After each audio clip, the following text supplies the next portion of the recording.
What is happening out there, Roto Scouts football fans? Happy Saturday afternoon, gang. Bet a lot of you out there thought this wasn't going to happen today. We're going to be a bit of a condensed show. A lot to cover. A lot of games on deck. Going to go about 2 hours. Condensed as, compared to our normal main slate shows. We're not going full-on marathon. I'm going to do pretty good pace here. Won't waste time on the, Tip Rymans of the world. But what we got to do is we got to talk through this so that I can punch out by 6:30. We've got a 7:30 NBA lock. I want to be on top of those late changes and projections. So that's definitely going to be the plan here. If we go 6:35-ish, a couple minutes either way. But definitely going to try and make good pace. So I appreciate everybody who's here. A couple minutes late getting started already. I was just running some updates in the background.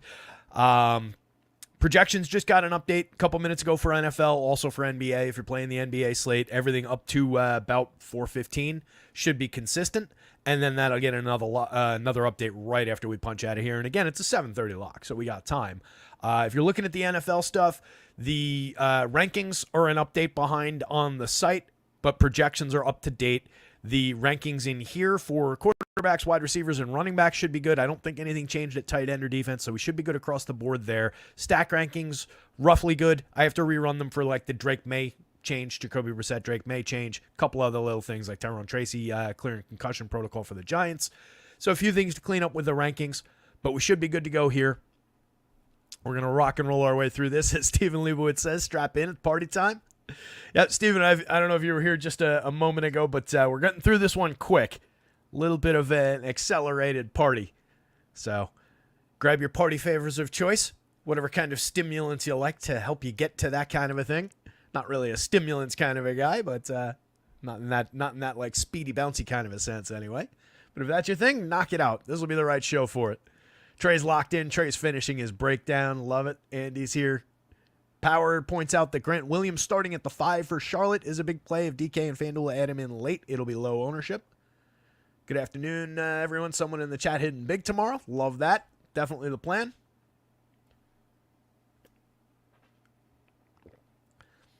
Trey already had his blunt.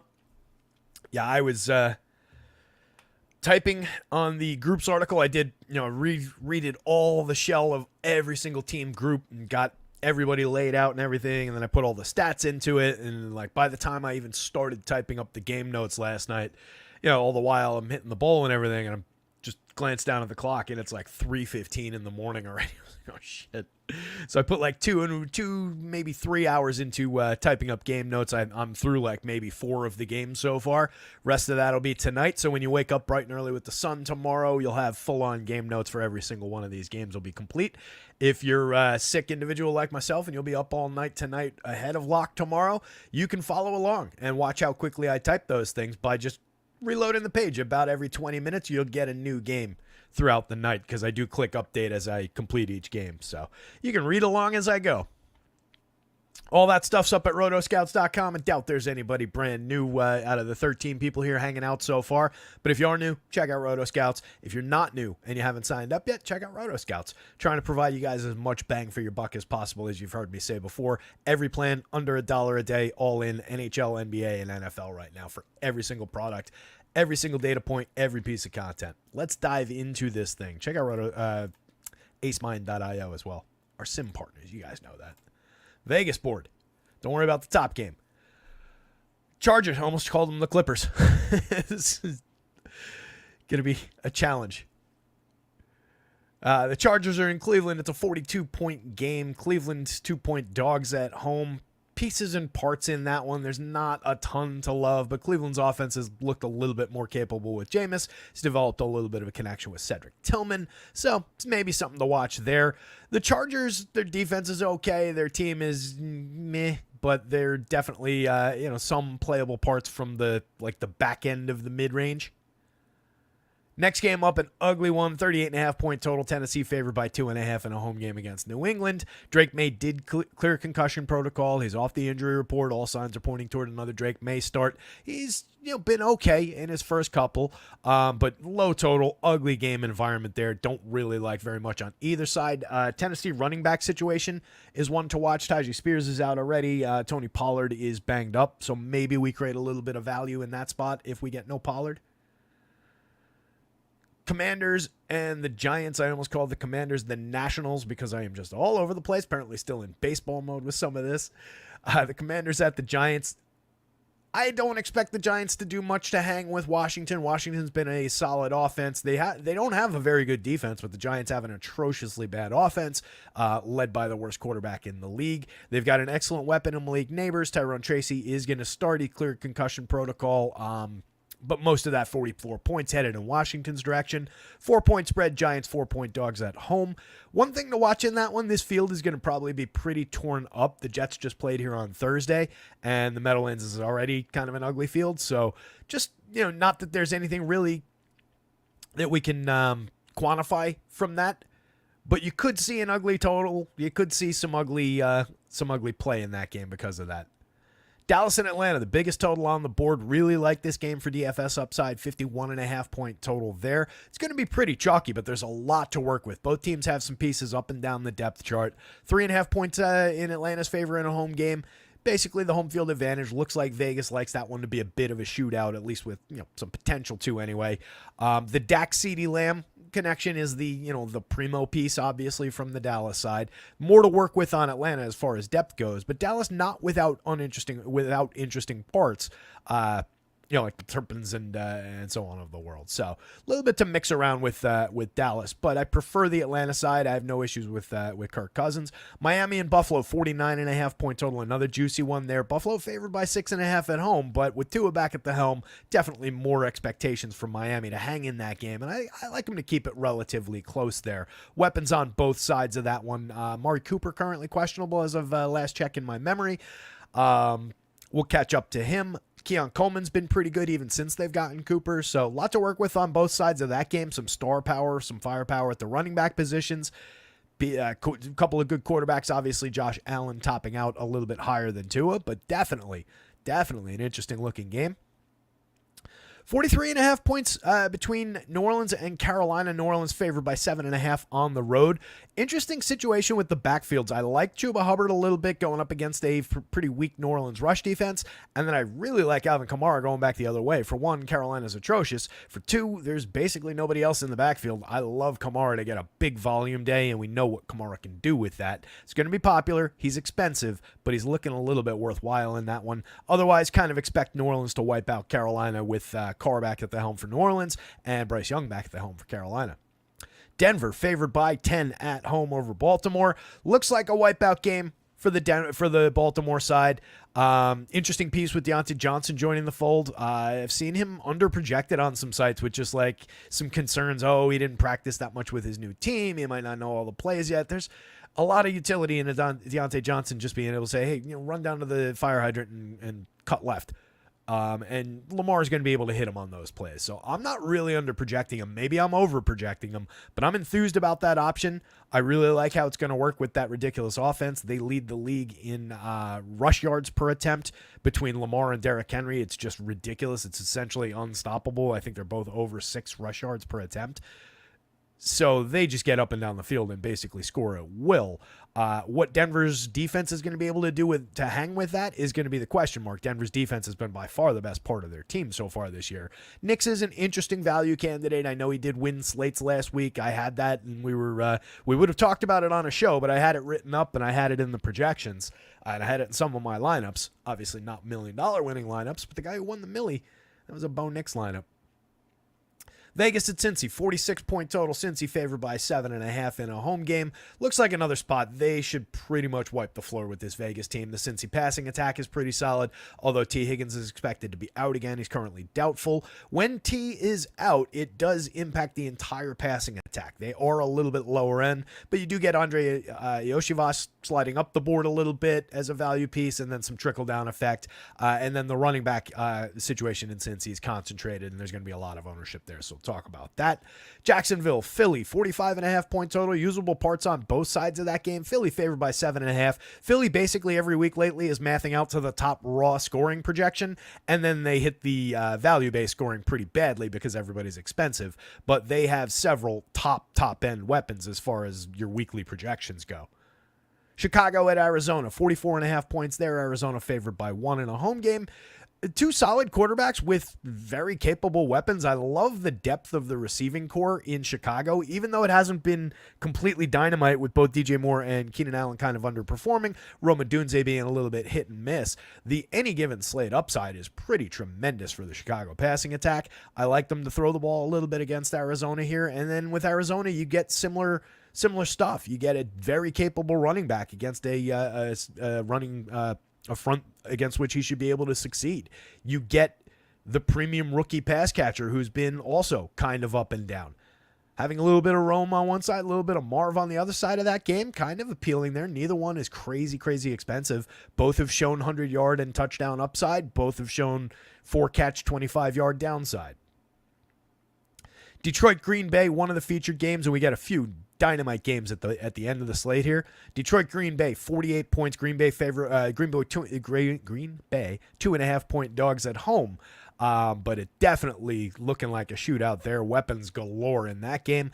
The Rams at Seattle, same thing. We've got Puka currently questionable. He fell on his knee this week in practice, so he just banged up his already injured knee. It wasn't structural. It wasn't a strain, not a stretch, not a tear, not anything.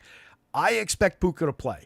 Seems like coaching expects Puka to play, but keep an eye on it. It's going to have a big impact. But the Puka Cup combination being back in there in a game that should lean heavily passing, given how Seattle plays, given that the Rams will probably be playing at least a little bit of catch-up, like that game a lot as your end point for DraftKings. And then FanDuel has a fantastic game to layer on top in the nightcap. 46.5 points in Minnesota between Indy and Minnesota. Joe Flacco back at the helm for Indy, so maybe a little bit more reliable output from Josh Downs, from Michael Pittman, maybe some shots for Alec Pierce, although his biggest connection days came with Anthony Richardson.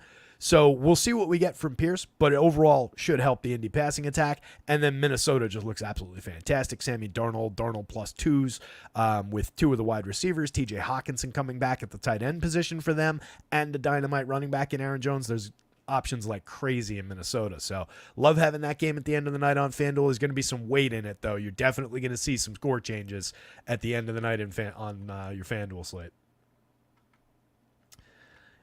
Yeah, Power, as if Tuesday wasn't already interesting enough, right? At least the World Series is over. One last thing. But yeah, NFL trade deadline, same day as Election Day. All right, let's get into this thing. No time to waste.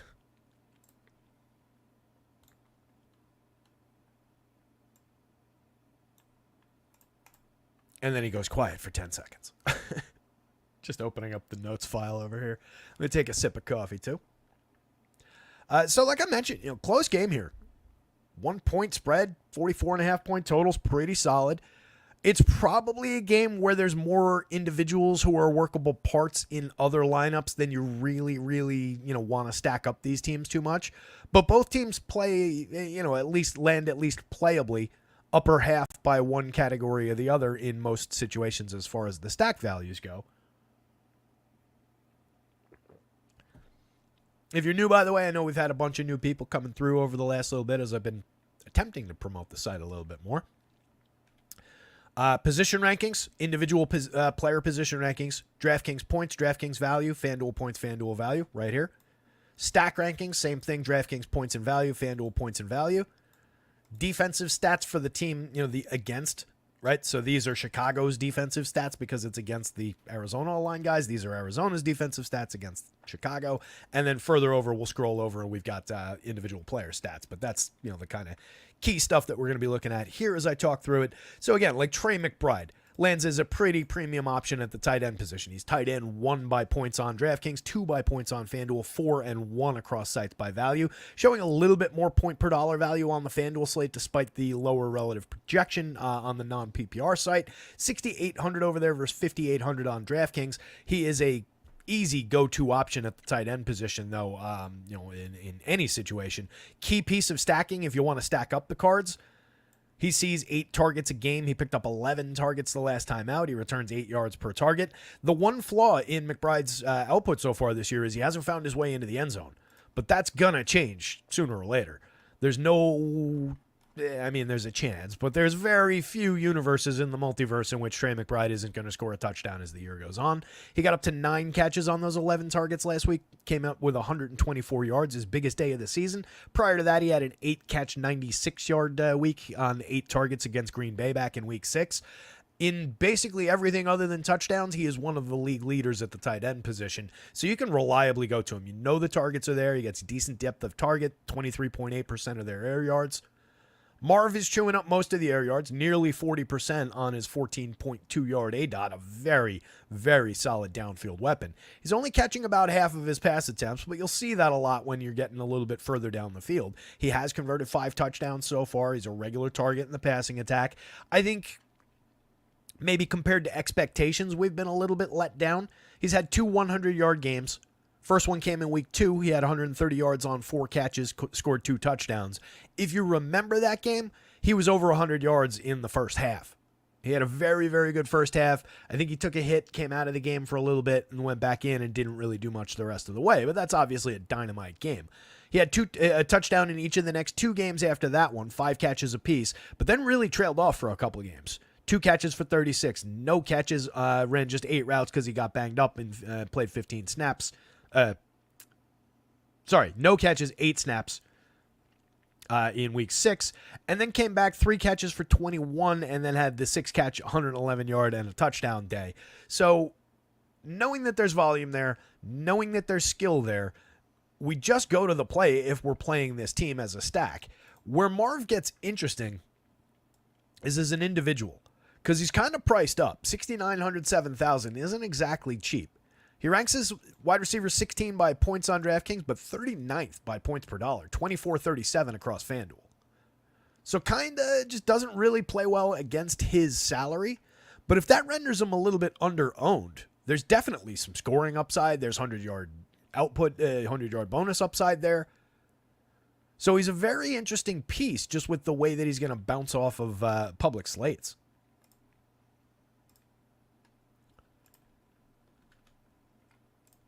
As far as the rest of these targets, Michael Wilson, Greg Dortch, kind of limited guys. Wilson's returned 3 touchdowns so far. He's got a 4.9 target average, 7.3 yards per target on a 10.6-yard ADOT. He's the next most involved receiver, but most of the weight goes in this direction. Most of the quality of targets goes in that direction.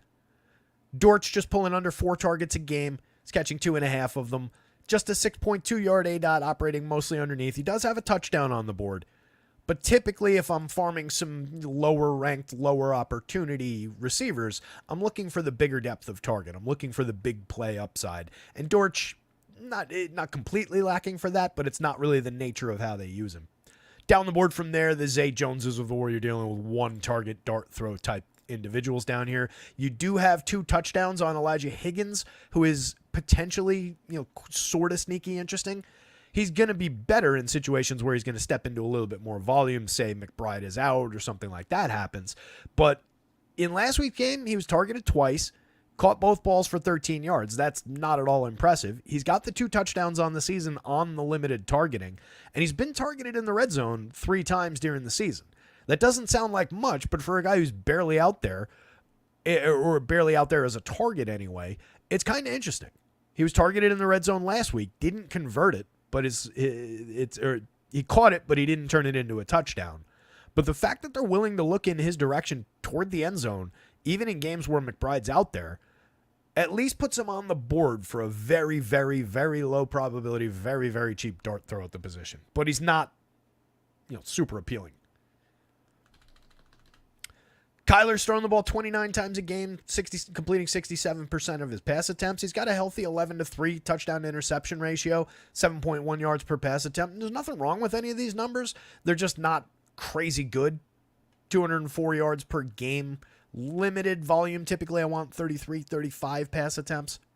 On the other side, Caleb's thrown the ball 31 times a game. He's completed 63% of his passes, 200 yards. He's only thrown 9 touchdowns against 5 interceptions. That's where we get a little bit hairy. He's had a couple of good days.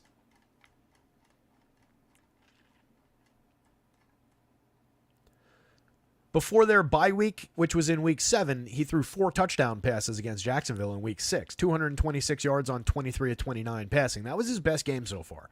He was over 300 yards the week before that, 20 of 29, 304 yards and 2 touchdowns. And he had a 363-yard game with 2 touchdowns, but also threw 2 interceptions in that game, 33 of 52 back in week 3 against Indy. He does have upside, but he's been pretty hit and miss so far. Last time out after the bye week against Washington, which is a soft defense that he should have been able to exploit a little bit better, completed 10 of 24 for 131 yards, no score. Didn't throw a pick, but didn't get him into the end zone. He's got rushing ability. It's come through in terms of the YPA, 6 yards per rush attempt, but only 5 attempts per game. He hasn't gotten into the end zone on the ground yet, doing most of his work before contact. So more scrambles and safely designed runs, I would say, for Caleb. But he'll get those opportunities every now and again. I love, again, his receiving core with these 3. DJ Moore, Keenan Allen, and Rome Odunze are all interesting weapons on this slate. You get good spread of targeting, 7.3 for Moore leads the way. He's catching 4.7 of them on a 9.5-yard ADOT for 28.6% of the air yards. Keenan works slightly closer to the line of scrimmage, 16.96% of the air yards on his 6.4 targets a game so far. He missed weeks 2 and 3. He's kind of off to a slow start. He had 2 of the touchdowns in the week 6 game. Those are his only 2 scores on the season. DJ's put the ball in the end zone 3 times, but not since week 5. That's only 2 games, of course. But kind of underwhelming week 6 in the big day for Caleb. He only caught 4 balls for 20 yards, didn't score, and then came back week 8, caught 2 of 4 targets for 27 yards and no touchdown. He's been over 100 yards just once. He's only been over 75 yards that game and a 78-yard game back in the week 3 game against Indy where Caleb excelled. So it's been kind of a low-end season for DJ so far. But still a talented receiver who could roar back to life. 5.3 targets a game going in Rome's direction on a 14.9-yard ADOT. That makes him interesting as a deep threat, kind of a dart throw. You know, he's not the most reliable option, catching just 2.9 of those 5.3 targets. He's turned his targeting into basically half the average depth of target as far as his yards per target on balls that he actually catches. He's only been in the end zone once. But his big day coincided with Caleb's first big day. They both broke out in week 3 in that Indy game. 112 yards on 6 of 11 receiving for Rome that day, and he got into the end zone. That kind of day is definitely on the board, given the fact that he's a regular target. He's playing 75% of the snaps last week, 84% on average. He masks out pretty well because he's inexpensive. Rome Odunze is wide receiver 35 by points on DraftKings, but wide receiver 25 by points per dollar. 39-31 on FanDuel doesn't hit quite as impactfully, but it's still a decent value square. He's essentially the same points per dollar value as Keenan Allen on the FanDuel slate. Very close on DraftKings. DJ Moore, they're both actually better than DJ in a points per dollar sense on DraftKings, but he outpaces them as far as the just raw scoring projection. On FanDuel, he's wide receiver 20 by both categories, beats them both in both categories. But all 3 of those guys, and as a cheap option with realistic upside, Rome is interesting. At 4,900, that makes an appealing option because you're not just completely saying like, oh, let me blindly choose this $3,000 guy who might get 1 target. Rome's going to be targeted. It could be a day, too, if you want to chase narratives with the 2 big rookies going head-to-head. Both teams might want to showcase their weapons a little bit. Not that that's something we can quantify, not that that's something we necessarily chase, but it is, out there in the wind. Downboard for the Bears, you've got a capable tight end in Cole Kmet, who I've kind of ignored so far. He ranks just 17-22 on DraftKings, 19-17 on FanDuel, but he's a capable guy who is a regular target in this offense. 4.3 targets a game. He's caught 3 touchdown passes already. 7.7-yard average depth that he's turned into 10.1 yards per target. Definitely a capable pass catcher up and down the field with touchdown upside. So don't sleep on Cole Kmet. If you're stacking this team especially, you want to include him. As a standalone tight end, he's only okay. Doesn't really crush for either projection or value. Overall, the Bears rank 15th by points, 12th by points per dollar on DraftKings, 17th by points, and 12th by points per dollar on FanDuel. So again, about midway down the slate as far as points per dollar as a stack. On the other side, Arizona 12th and 17th by points and value on DraftKings, 14-18 on FanDuel. So some playability with both teams as a stack. Limited shares, though. They're not going to be crazy popular. And then probably loading up more of the individuals as we build other lineups. No real love in the ground game. I skipped over both DeAndre Swift and James Conner. I'm so focused on pass. Swift coming off of a decent game. He ran for 129 yards and a touchdown on 18 carries. It was his fourth straight game with a touchdown. I do have to give him that. I have to give him the volume. 16, 21, 17, and 18 carries the last 4 games. I just don't really like him that much as a running back. I don't think he's got a great head for the position. He's only been okay in terms of a YPA, 4.2 yards per attempt on 15.6 carries a game. But again, 4 touchdowns is not nothing, and 1 each in the last 4 games. A little bit of involvement in the passing game pushes him up in the direction of 19, 20 potential touches each week. So he is clearly on the board as a running back option. He rates out just fine by the projections, 15, 17 by points. He's running back number 7 by points per dollar on DraftKings, 12 by points per dollar on FanDuel. Puts him firmly on the board for shares. On the other side, Conner looks a little better to me. Raw points, he's 11th. Points per dollar, 6th on DraftKings, 12-15 on the FanDuel slate. Conner sees similar action, 16.1 yards, 16.1 carries a game, adds 2.8 targets a game. He's come away with no touchdowns so far, but he has in the past game, but he has 4 rushing touchdowns, 4.3 yards per rush attempt. And just, I don't know. To me, it's just more of a who's the better of these two. They both math out just fine, and they're both very playable. I would rather have Conner. Maybe it's a little bit of bias. Maybe it's the slight advantage with the 4.7 yards allowed per rush attempt versus the 4.6 on the other side. It's not actually that, but I'm grasping at straws as to why I like Conner better. It's just a little bit of bias for history bias, in my opinion. I do think Conner's the more talented back. Defense-wise, the Bears rate out okay, especially points per dollar, points and points per dollar on DraftKings at just 2,800. That's kind of interesting. They haven't been the most productive defense, 20 sacks and 7 interceptions on the season.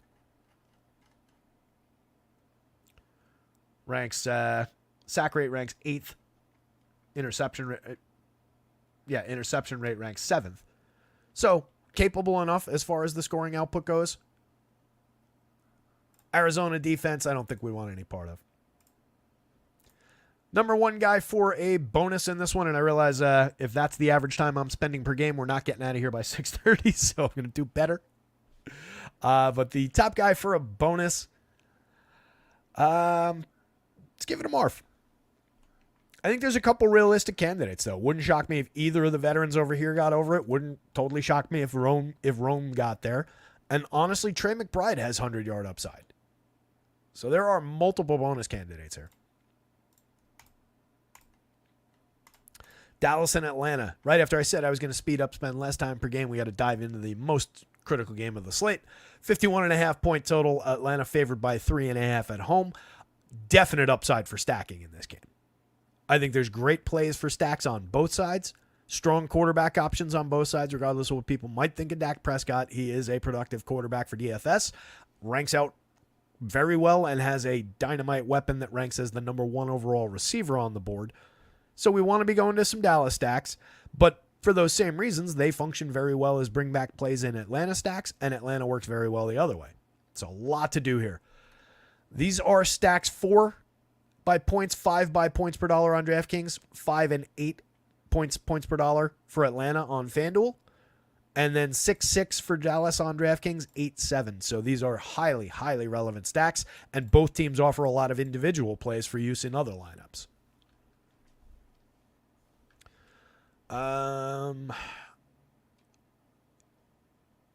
Defensively, the Cowboys have been the more vulnerable team. 4.8 yards per rush attempt ranks 26th. That should work well for Bijan. 8.2 yards per pass attempt bodes very, very well for Kirk Cousins, who could be lined up for a very big day. They do pressure the quarterback fairly effectively, but they've only come away with 16 sacks. It's not the craziest sack number in the world, despite a little bit of pressure. 7.51% sack rate ranks 12th, 2.03% interception rate ranks 16th, so kind of a middling defense, and they've been allowing 28.3 points per game, which ranks 31st out of 32 teams. You can definitely score on Dallas. So I love the upside for the Atlanta offense, and I definitely think Dallas is capable enough of hanging. Atlanta's been better defensively. 4.4 yards allowed per rush attempt sits 12th. 6.6 yards per pass attempt is 6th. What they don't do is pressure the quarterback like at all. 15% pressure rate, 6 sacks on the season.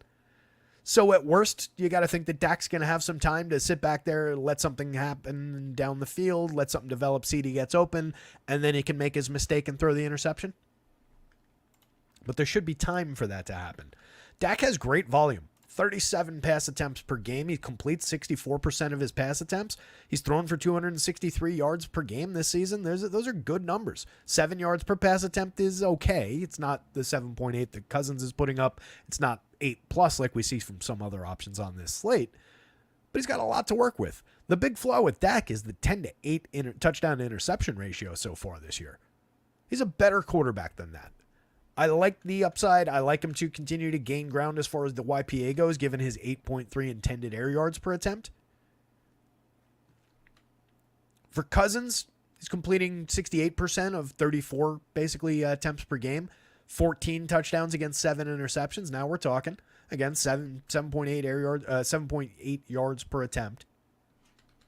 Very solid quarterback options on both sides. If you wanted to take just running backs from this game, I think you're really only concerned with Bijan.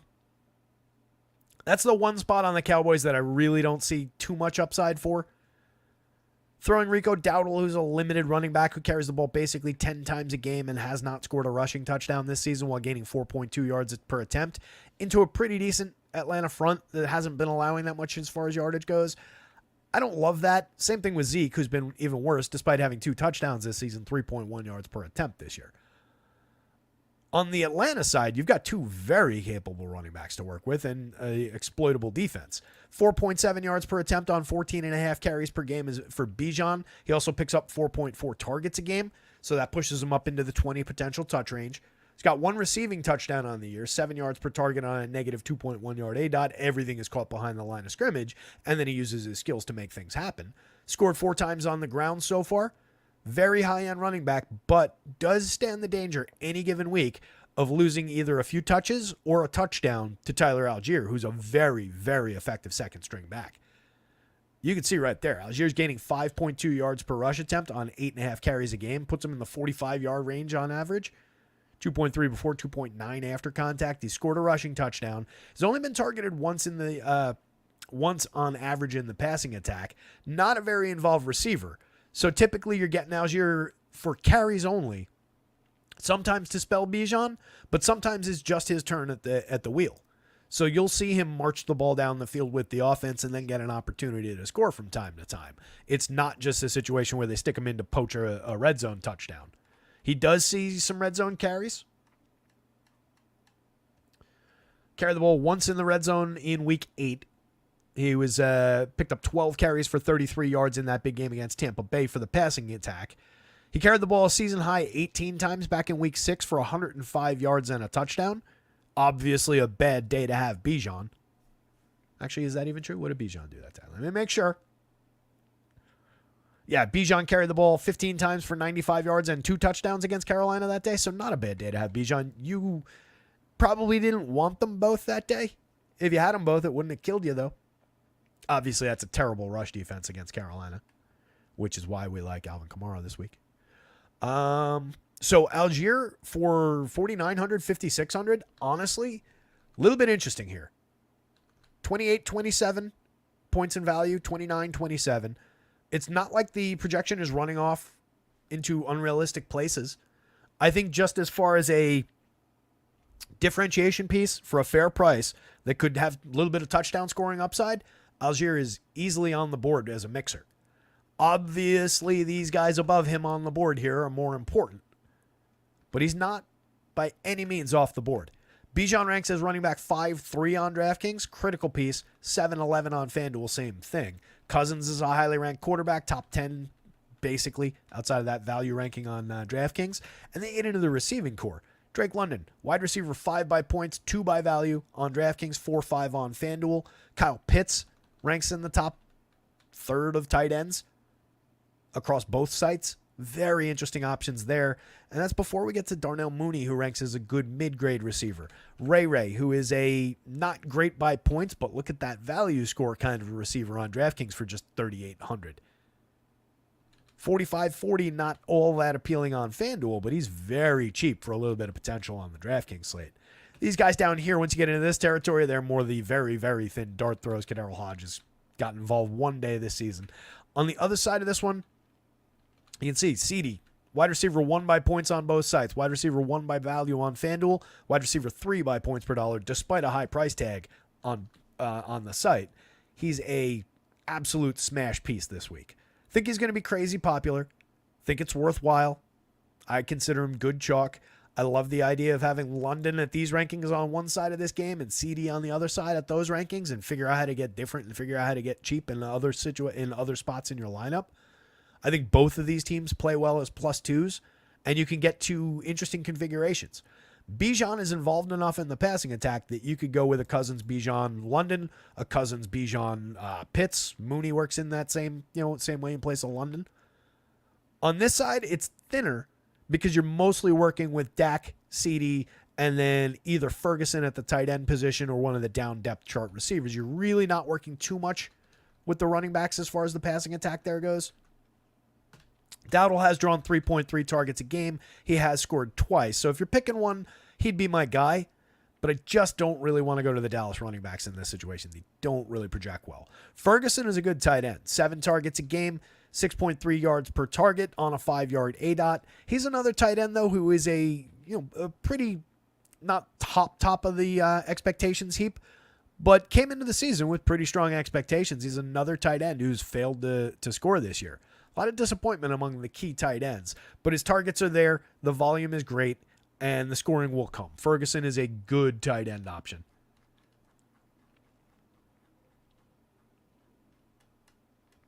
He was targeted twice in the red zone last week, failed to convert, but caught 6 balls for 23 yards, 6 of 8.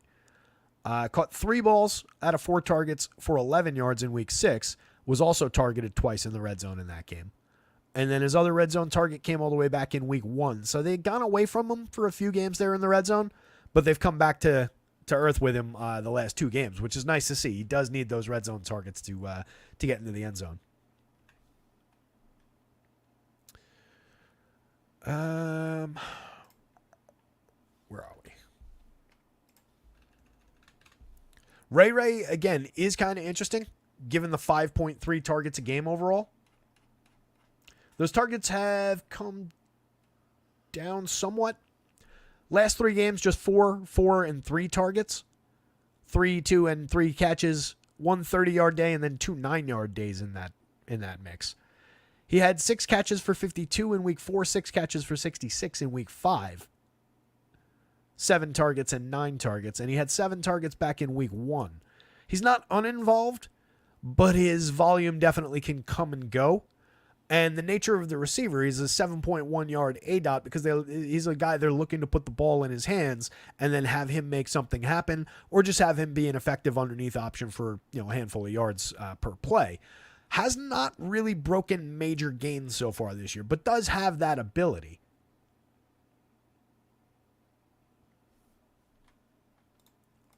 No touchdown on the season for Ray. He does get every now and again an opportunity on the ground as well. He's gained 10.8 yards per attempt on his half a carry a game, but hasn't scored on the ground either.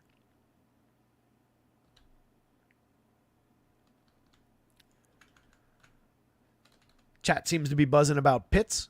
Definitely an interesting option at the tight end spot. 5.3 targets a game. He's converted 3 touchdowns so far this season, gaining 10 yards per target, 7.8 yard ADOT. I like that a lot, and he's not expensive. Again, he hits the board hard as far as points and points per dollar on both sites. Sorry for all the bouncing back and forth. The down depth chart receivers for the Cowboys, 5.3 targets a game going in Tolbert's direction. He had 3 last week. 4 last week went to Turpin. He sees 3.4 on average. Both guys get down the field a little bit. 12.9 yard A dot for Tolbert, 10 yard A dot for Turpin. 2 touchdowns and 1 touchdown. Tolbert, then Turpin. Those are the next 2 most involved receivers for this team. But most of the weight goes in CeeDee's direction with his beefy 10.3 targets a game. Nearly 30% of the air yards, 4 touchdowns on the season. After that, you're dealing with single digit, low, onesie, twosie kinds of targeting for most of these guys down the depth chart. Jalen Brooks is loosely interesting. He was targeted once last week, 2.1 times a game overall for the season.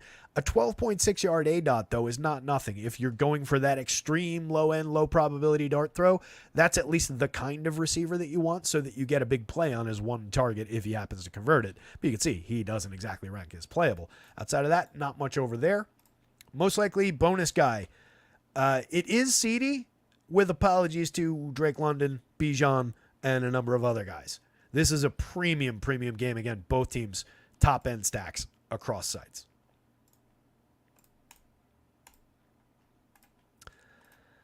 Denver and Baltimore. I think this one's going to be a wipeout. Cujo saying, as a Dallas fan, Jerry is the problem. He only knows how to make money. He doesn't want to win. I would say he wants to win, but he doesn't know how to win. I'll agree with you on the first part. I think he does want to win. Or maybe his thing is just sitting around talking about players' dicks. I don't know. You caught that clip, right? That was a weird one. Powers thinking Mooney, Pitts, and Bijan. That works.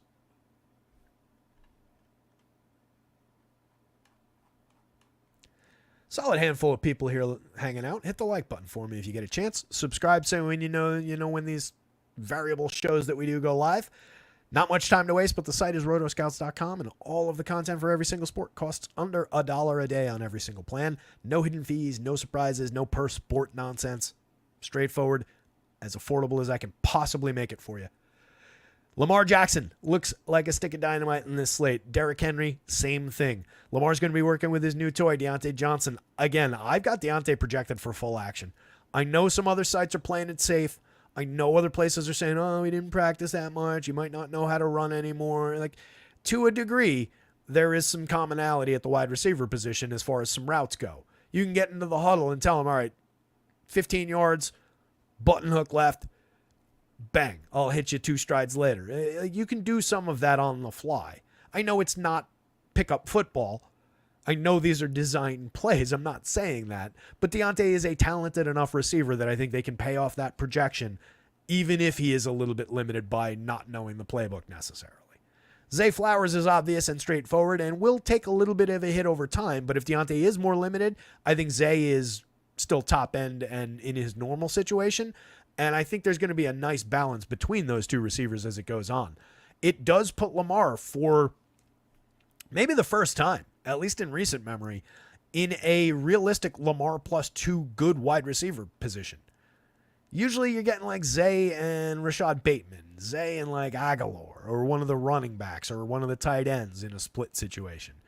I love the idea of being able to get Lamar with 2 pretty premium wide receivers now. He ranks as quarterback 2 by points, falls to quarterback 12 by points per dollar on DraftKings, though. He is very expensive at $8,000. On FanDuel at $8,900, totally different proposition. 2 by points, 3 by value. Henry is a 4th-ranked running back by raw points and probably could have gone a little higher. 10th by points per dollar, 9th by points per dollar. He is an absolute touchdown machine. He's a yardage-gaining machine. Again, between Lamar and Derrick Henry, the 2 of them average 6.35 yards per rush attempt. And then you throw in, to skew the average even further, you can throw that 7.8 in, but then we can include the 3.9 that Justice Hill has given us to round it back out. Regardless of what you do, this team averages over 6 yards per rush attempt, which is just absurd. Henry's carrying the ball 18 times a game. He's also seen 1.3 targets. That's not extreme targeting, but he does have 2 receiving touchdowns on the season, which is not nothing for a player like Derrick Henry. If you can pad a player who's already getting gotten up to 9 rushing touchdowns on extreme volume, on that kind of gain per attempt, 118 yards a game, what are we talking about? Why is Derrick Henry not just the go-to priority running back every single week? I mean, he kind of is. Andrews and Likely. I hate this tight end situation. I like both players. As individuals, I think they make a ton of sense. I just wish we could get to a situation where it was condensed back down to one of these two guys. Right now, they rank out fine as individuals, but either one would kind of shine in this spot if they were getting, half of the other guy's projection added back on top. Right now, Andrews is ranking out like the guy that you want. It's closer on FanDuel, 12-13 versus 16-16. DraftKings, it's 9-7 versus 15-21. In terms of reality, as far as what they're doing on the field, Likely's played 69% of the snaps last week to Andrews' 74%. They're both out there consistently with the team. For this season, Andrews has drawn 3.4 targets a game versus Likely's 4.1. They've split touchdowns 4-3. They both get down the field fairly effectively. Andrews a little bit further on a 9.8 yard average depth of target, 14.1% of the air yards, 7.4 yard average depth, though not nothing for Likely. They're not just hang around the line of scrimmage or block and roll off a block type tight ends. They get out into established patterns. Last week, it went 5 targets in Mark Andrews' direction with 4 going to Likely. So both guys are, on average, involved in the passing attack. You can get to a decent point with either one of these guys in your lineup, but it's just not ideal when you have other premium tight ends who have the job basically to themselves. Andrews has scored 4 touchdowns in the last 3 games, though. 1 last week, 2 the week before, 1 the week before that. Hasn't caught more than 5 balls, hasn't seen more than 5 targets.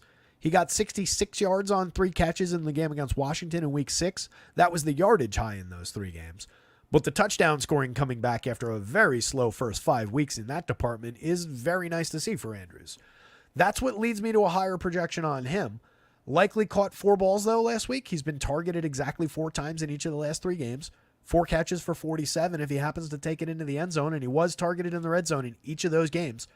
Once in week 6, 3 times in week 7, and once in week 8. He's been targeted overall 10 times in the red zone versus Andrews. It's 7 times in the red zone, but Andrews is picking up the pace. Those touchdowns have come on those kind of targets. In the last 4 games, he's been targeted all of those times in the red zone.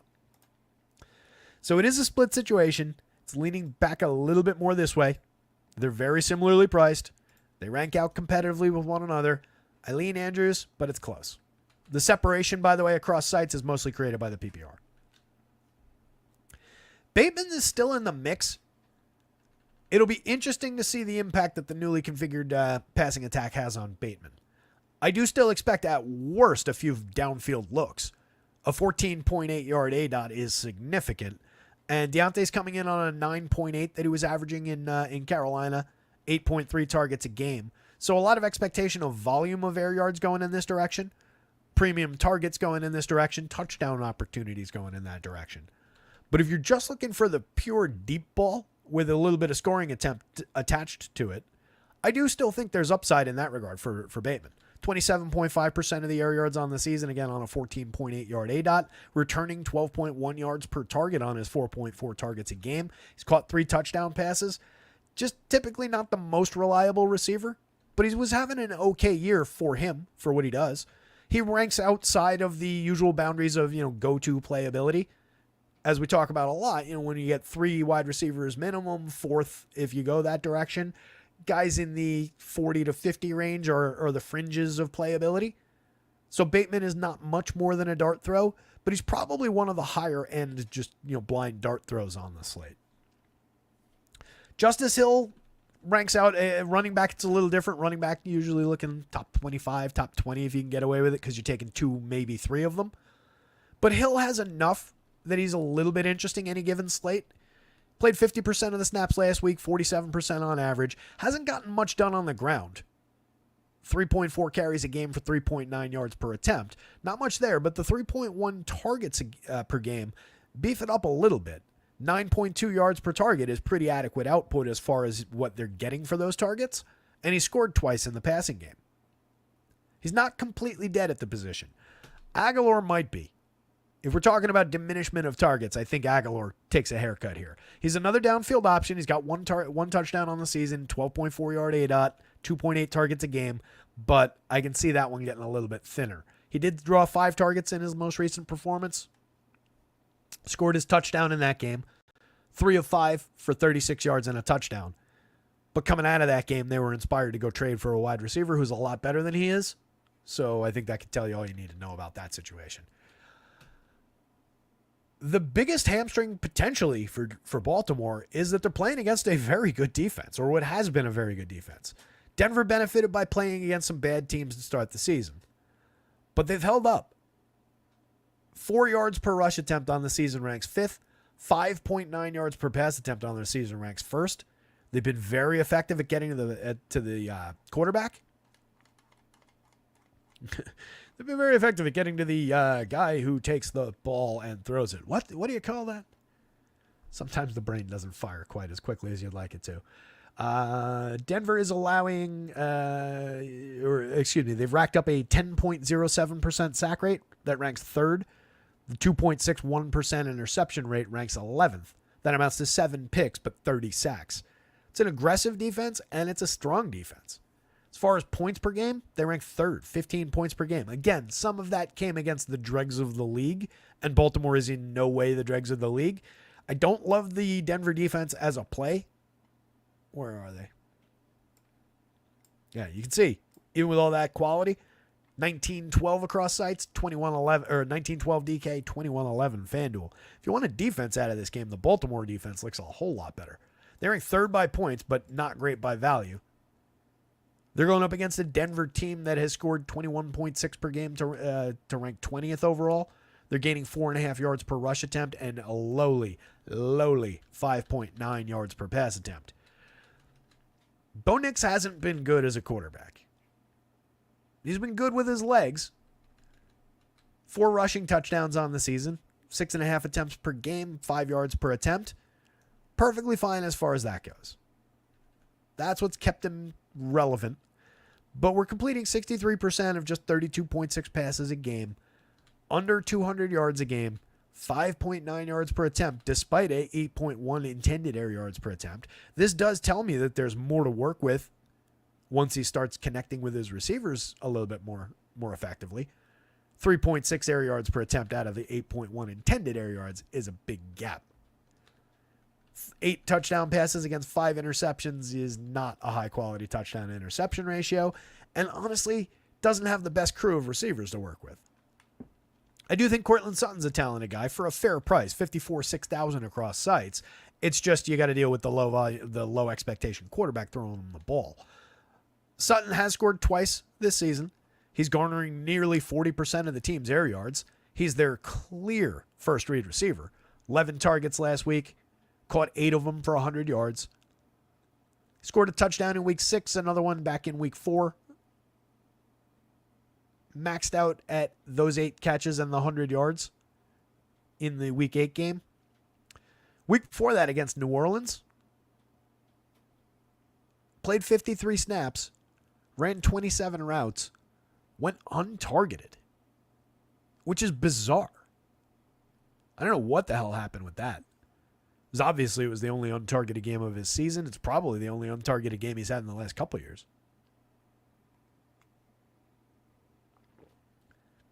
3 double-digit target games on the season. Solid volume. No double-digit catch game. 7 catches on 11 targets. 4 catches on 12 targets. 8 catches on 11 was his best. Outside of Sutton, I really don't like what the Broncos have to work with. Franklin at least gets down the field on a 13.1 yard ADOT. So as a cheap $4,800 proposition, you can take a few shots, but it's not like Nix is delivering the ball all that reliably. 1.9 catches per game. Last time out, he caught 1 ball for 6 yards. 2 for 31 in the game where he scored a touchdown on 3 targets. He was targeted 6 times in a decent game against New Orleans. Caught 5 balls for 50 yards, but failed to score. That's his upside game for the season. Lil Jordan, 7.3 yard ADOT, not the most appealing nature of target on a guy targeted 3.4 times a game. Hasn't scored a touchdown this season. Did pick up 6 targets their last time out. Has been a little bit more targeted lately. Well, really, it's only that game.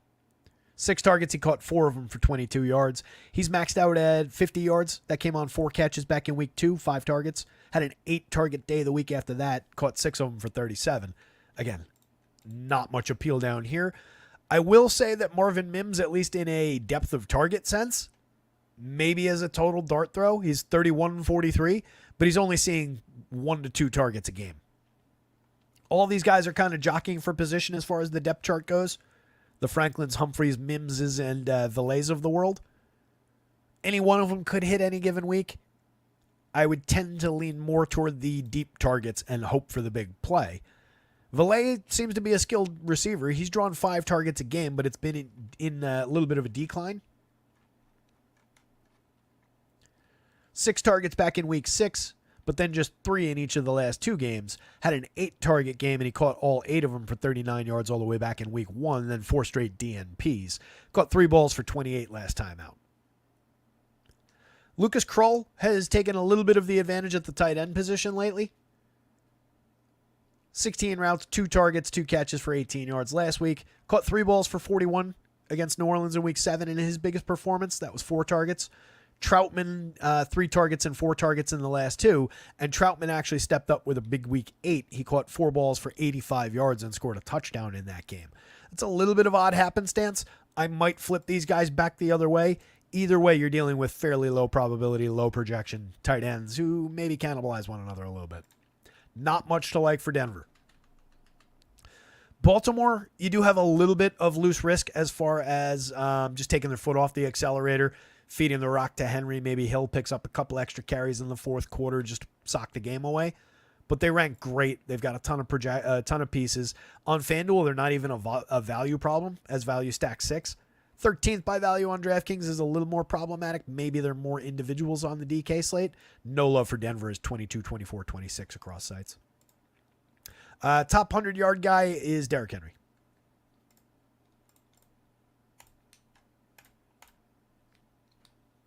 $5:30. We got an hour to go. A lot of games to talk about. If you weren't here at the beginning of the show, we're going to punch out at 6:30 so I can get an hour on the basketball updates and make sure that everybody's taken care of for the hoops slate. If you're looking at that right now, it was updated just before this show started, but if anything has changed, you got to take care of it yourself until 6:30, but I'll be back and I'll make sure to wrap all that stuff up. Love, love, love this game for upside. Tons of weapons on both sides. Been talking all year about the depth of the Green Bay passing attack, and not much has changed. They're just dynamite. I really like Jordan Love as a quarterback. Ranks 5th by points and 6th by points across sites. 14th and 15th by points per dollar because he's not inexpensive, but he's a very effective weapon as a passer. So far this season, the Lions defense ranks 13th, allowing 6.9 yards per pass attempt. They rank 22nd, allowing 4.7 yards per rush attempt, which could bode well for Josh Jacobs. But if I'm going to Green Bay, it's mostly for the passing game. Jacobs rates out fine. RB 13, 16, 14th by points per dollar, but there's a lot more appeal in getting to some of these receivers. On this side, it's a little bit more of a tie because both running backs are definitely interesting. Any given slate, I can take some Jahmyr Gibbs. I can take some David Montgomery.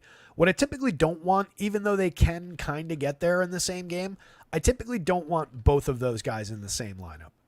They share essentially 13 carries a game. Gibbs has been the more productive in a yards per attempt sense. 6.4 versus Montgomery's still very good, 4.5. Montgomery's outscored him as far as rushing touchdowns, but it's very close. 7 for Montgomery, 6 for Gibbs. Gibbs has the lone receiving touchdown, but both guys get a few targets a game. So we're dealing with 15, 16 potential touches a game for both running backs. Usually I want to get to my 18, 20, and that's what would happen to either of these guys if the other wasn't there. But both of these guys, as you can see right in front of you, are effective scorers. They're effective yard gainers, and they see decent enough volume to support their prices. So no issues either way with the Detroit running backs. I lean slightly Gibbs just on a little bit more production this year, but it's very, very close. This is easily the best two-headed running back situation in football, and really the only one that I like to mine for upside. Gibbs is running back 8 on DraftKings, 13 by raw points, 17.22 by points per dollar. Monty, 18.19 and 19.24, falls a little bit further back, but he comes cheaper. 65 versus 76. On FanDuel, that's a little closer. 86 versus 81. Samuel Laporta. I know I skipped the quarterbacks. We'll wrap back around. Doing the weave. Samuel Laporta, 2 touchdowns on the season. Rounding into form finally after a little bit of a slow start.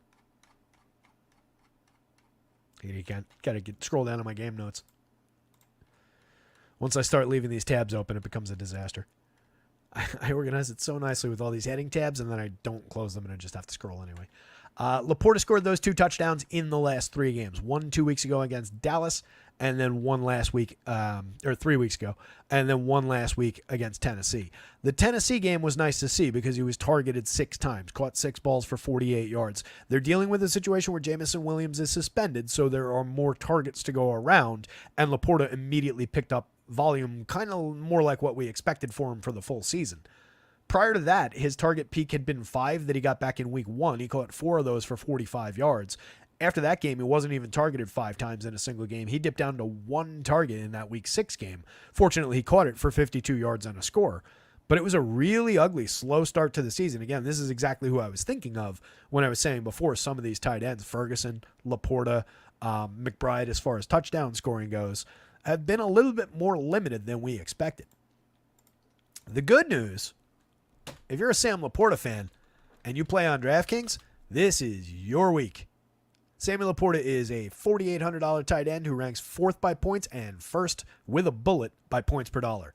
I think Sam Laporta is an absolute priority smash of a value play on DraftKings today because he should go right back to 5 to 8 targets, touchdown upside. He's a tight end that could come away with a 100-yard game pretty easily. Love the Laporta play today, this week. This is a high-end stack, by the way, too. Detroit ranks 5th by points, 6th on FanDuel, 9th and 17th by points per dollar. They're a little bit of a price blocker on the FanDuel slate. A lot more affordable on DraftKings. Part of that is that Laporta price, 48 DK versus 63 FanDuel. FanDuel didn't really discount him. You've got premium weapons at the wide receiver position on both these teams. Overall, it probably does peak with Amon-Ra. If you had to say who's the best receiver out of both teams, it's probably him. 7.4 targets per game on a 7.8 yard ADOT. He's delivering exactly the yards per target that his ADOT would dictate, which I find hilarious. It's not actually him just catching the ball and immediately falling down, but like it seems like that. Obviously some of that is lost in targets that he doesn't catch. He's converted 5 touchdowns on the season. He's getting 30% of the team's air yards on average. Definitely a big time play and a big time playmaker for this team. And, they're going to go to receiver as far as scoring touchdowns. Laporta should take that number 2 role. And then you're dealing with some kind of dregs as far as Timmy Patrick, Khalif Raymond. 1 target for Patrick last week, 2 targets for Raymond last week. 1 went to Brock Wright, and he scored a touchdown on it. Back up the second string tight end. Allen Robinson, the veteran, was targeted once last week, but is kind of a low end piece down the board. And then he had 3 targets go in Isaiah Williams' direction. Williams, that was his first game of the year, ran 3 routes on 5 snaps. Was targeted on all 3 routes, caught 2 balls for 6 yards. The idea that if you see him out there, they might be going in his direction is at least encouraging, but the snap volume is incredibly limited with just 5 snaps played. So this might not be a realistic 3 targets. I don't think you're dealing with all that much, but the fact that in that situation he did outdraw both of Raymond and Patrick is at least kind of interesting and maybe suggests that we could goose his projection a little bit. So I'm going to give him a little bit of a highlight.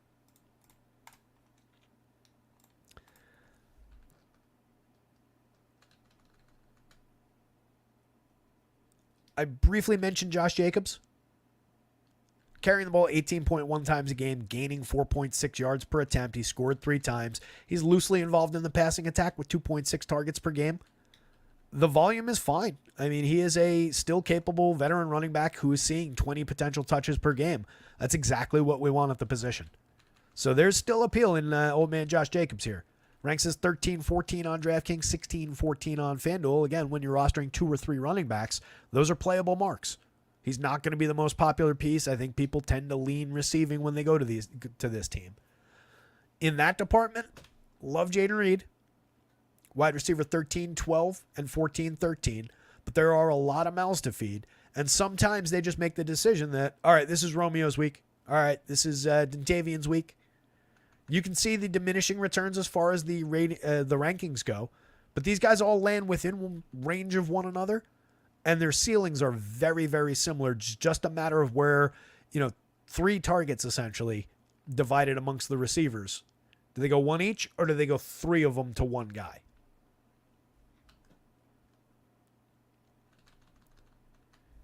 Overall, 5.1 targets a game going in Reed's direction. He's put up a monster 12.4 yards per target on the season. He scored 3 touchdowns in the passing game. He's got 1 in the rushing game as well. He carries the ball fairly regularly in terms of a per game sense. 1.4 carries per game. 10 yards per rush attempt. So when I say regularly, I mean like each game they look to give him the ball on the ground, once, 1.4 times. But not a major volume runner. But it does pad his potential fantasy scoring a little bit. 5.7 targets a game going in Rome's direction on a very solid 13.5 yard ADOT. Reed does more of his work underneath. These guys get up and get down the field. 13.5 yard average depth there. 14 yard average depth for Christian Watson in his limited action so far. 11.7 yard average depth of target for Dontavian Wicks. All 3 of those guys are getting up and getting down the field. Wicks has 26% of the air yards. So does Romeo.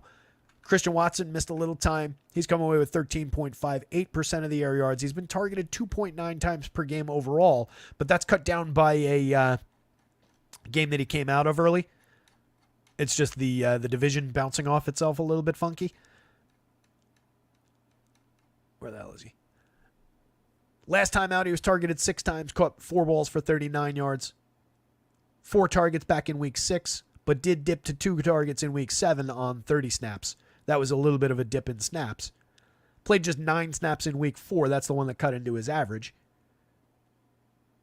Only 2 targets, but caught them both for 67 yards in week 3. Had an empty game in week 2. Played 40 snaps, ran just 9 routes. Did nothing. And then 3 catches for 13 yards and a touchdown all the way back in week 1. So the volume has been a little bit shaky. But when fully healthy and engaged, we are dealing with a 6-target opportunity and a very good receiver. Wicks slipped down to 2 targets last week, but he had 6 the week before. Caught 3 of them for 48 yards and a touchdown. Going back to week 4, he had 5 catches for 78 and a touchdown on 13 targets. Seeing regular action, but again, it is just a little bit of a swing with, all right, this week we threw 3 additional passes to Romeo and Dontavian took a 2-target haircut. But any one of these guys, big time upside. The fact that you can pad these guys up and go Love plus 2, Love Romeo Watson, Love Romeo Dontavian. Obviously, Jaden Reed with any of those guys. They have an effective enough tight end. Tucker Kraft ranks 10-16 on DraftKings and single digits, 8-9 on FanDuel. Kind of appealing there. He's caught 5 touchdown passes this season on just 4.1 targets a game. 10.4 yards per target, though, on just a 5.1 yard ADOT. He is a effective tight end option. Not a huge air yard share. Doesn't get up and get way down the field, but makes the most of his targets and significant targeting in the red zone. Kraft has been targeted 4, 5, 6, 7 times in the red zone this year.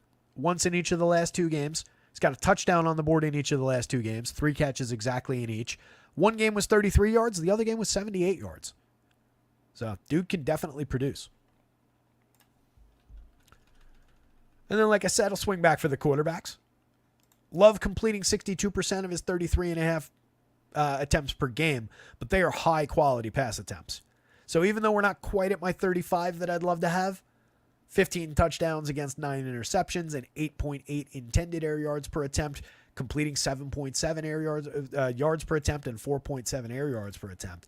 I like the upside with Jordan Love and his incredible group of wide receivers in any given slate. Goff, excellent completion percentage, 74% of his 27 attempts per game. He's thrown 13 touchdowns, 4 interceptions. He's got a phenomenal 9 yards per pass attempt. 6.8 intended air yards per attempt. This team just makes a lot happen, even though they're, the structure of these plays is somewhat average. They math out and they gain ground on the structure of their plays. So I love the upside for Goff. Oh, I didn't even realize Goff caught a touchdown pass this season. I missed that play. Excellent connections for him. with at least Laporta, Amon-Ra, a little bit with Gibbs. Goff plus Amon-Ra plus either of the running backs works. Goff plus Amon-Ra plus Laporta obviously works. Goff, Laporta, and one of the running backs is fine. Diminished upside as compared to a stack with Amon-Ra in it, obviously, but fine.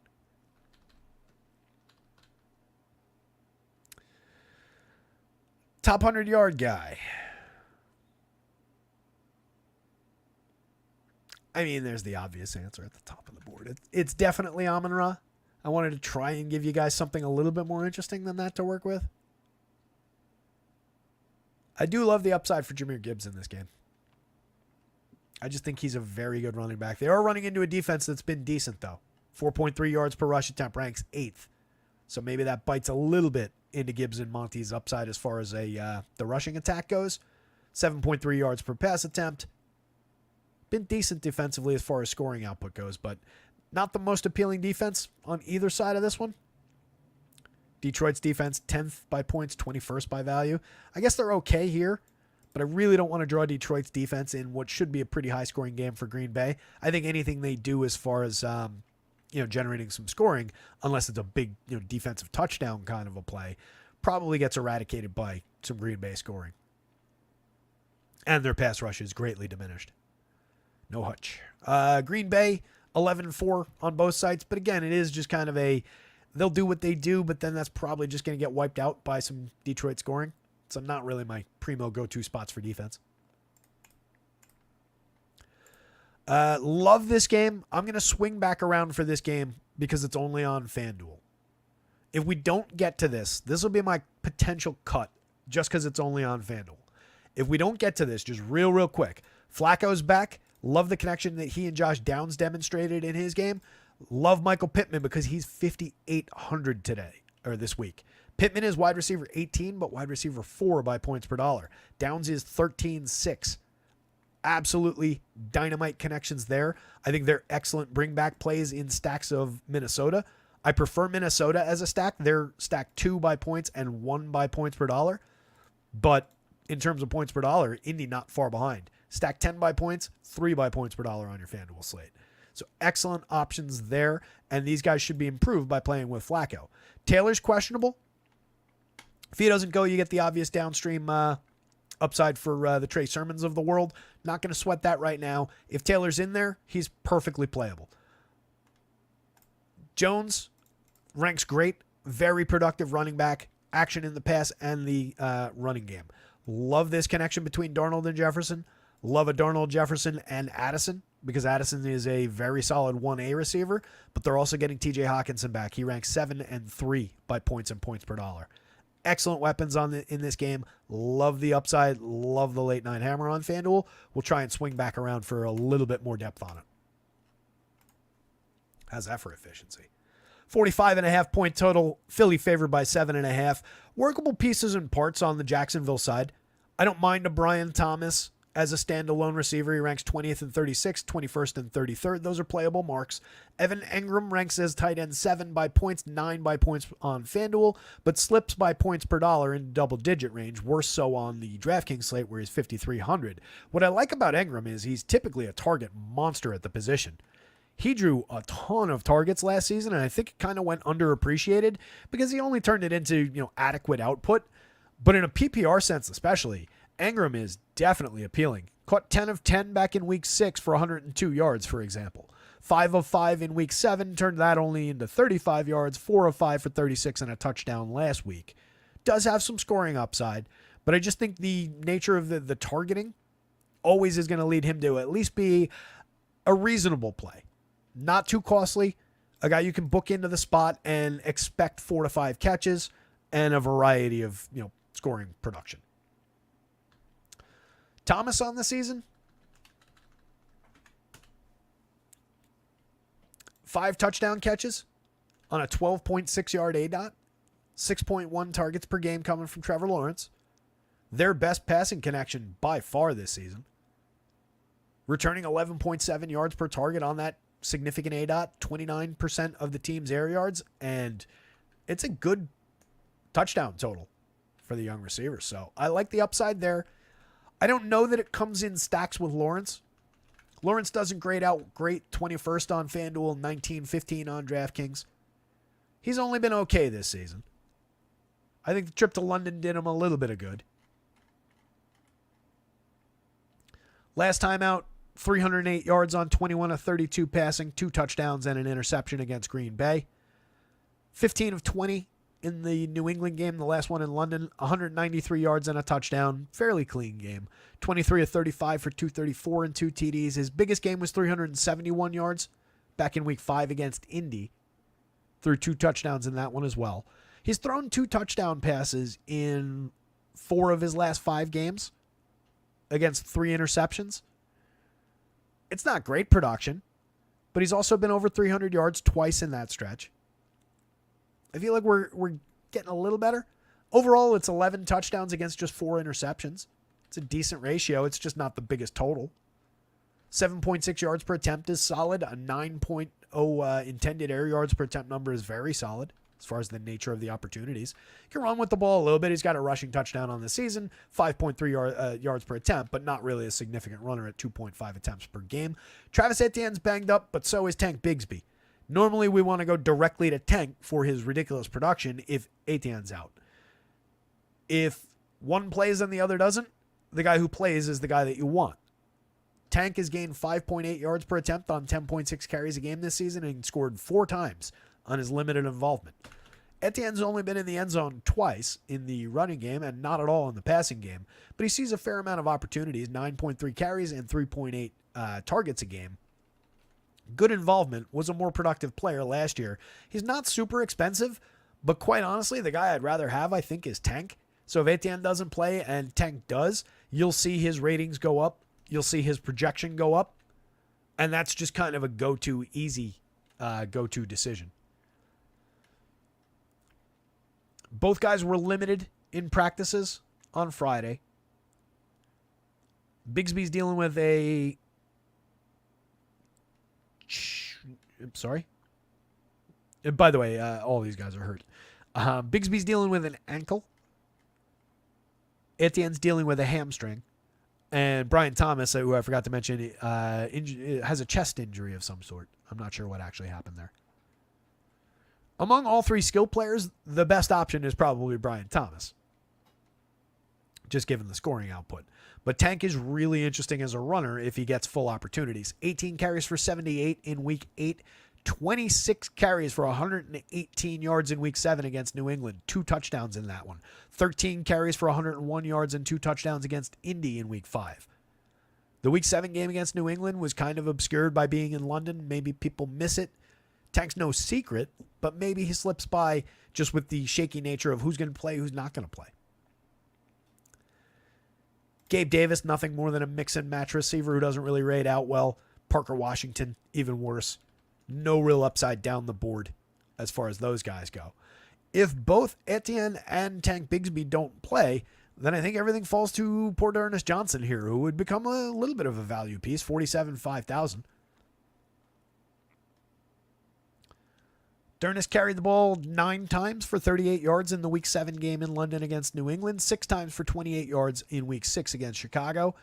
Gets a little bit of involvement in the passing attack as well, 2 and 3 catches in those games. Last week, 1 carry and 1 catch for 23 yards from scrimmage. Definitely would need an impact from at least one of those guys being out, if not both of those guys. For him to be playable, I think you need to lose both of the starting running, or both of the better running backs. Philly side. Once again, Philly is leading the slate as stack number 1 by raw points, but you can see their more realistic number is probably the value numbers, 7th and 9th by points per dollar. They just chew up a ton of salary if you're stacking up multiple players from this team. They're all excellent. First ranked, second ranked, 6th ranked at their positions by points. The Eagles defense ranks actually pretty well against Jacksonville here. But these 3 guys are all world players, and they've got a very solid, let's call them the intercontinental belt holder as far as their, if I'm calling the other guys all world. Devonta Smith is no bad option. Wide receiver 12 and 20 across DraftKings, 15 and 26. He's just a little pricey, but he's excellent. And if he's going to be lower owned than Saquon, than A.J. Brown, I'm happy to take him, even as a lead in a Jalen +1 thin stack. Happy to take him. 9.8 yard ADOT on 6.8 targets a game. 28% of the air yards. 3 touchdowns so far this season. Some of that came with AJ out. AJ's drawn 7.5 targets a game, but you can see last week, Smith out-targeted him by 1. Overall, AJ Brown, the superstar, is doing a little bit more with his targets. 13.6 targets yards per target on a 14-yard ADOT, 29% of the air yards. 3 touchdowns in his direction so far this year. 2 of those have come in the last 3 games. He was out weeks 2, 3, and 4, and then they had a week 5 bye. 5 catches, 119 and a touchdown week 1. 116 yards and a touchdown on 6 catches in week 6.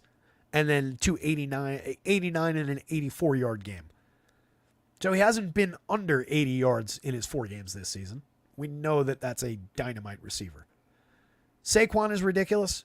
18.6 carries and another 3 targets per game. So we're dealing with over 20 opportunities per game, potential touches. 5.9 yards per rush attempt. Really only being outdone among the high-end running backs by Derrick Henry right now. Saquon's run the ball in 5 times. He scored a touchdown in the passing game. Just 5 yards per target on a limited depth of target. A lot of little dump out and designed RPO type plays. But he's a very involved player.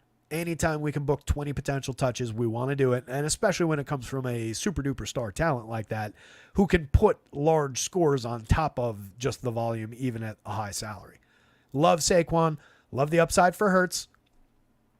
Hurts, once again, phenomenal talent as far as punching the ball into the end zone up close. He has 7 of the team's rushing touchdowns this season. That's 12 between the 2 of them. He's gaining just 3.5 yards per rush attempt. The nature of the attempts are not like get out and run with the ball, Jalen, by and large. They're more smash through the line, get us the first down. Smash through the line, get us the touchdown.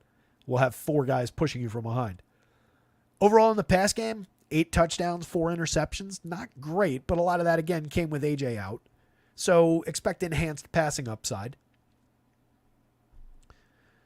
2 touchdown passes 3 weeks ago against Cleveland, 264 yards and 2 TDs, 236 and a score last week, 16 of 20 last week. The volume comes and goes. 25, 14, and 20 pass attempts.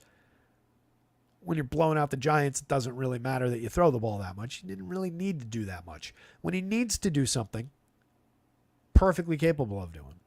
And they put up big scores just by scoring efficiently.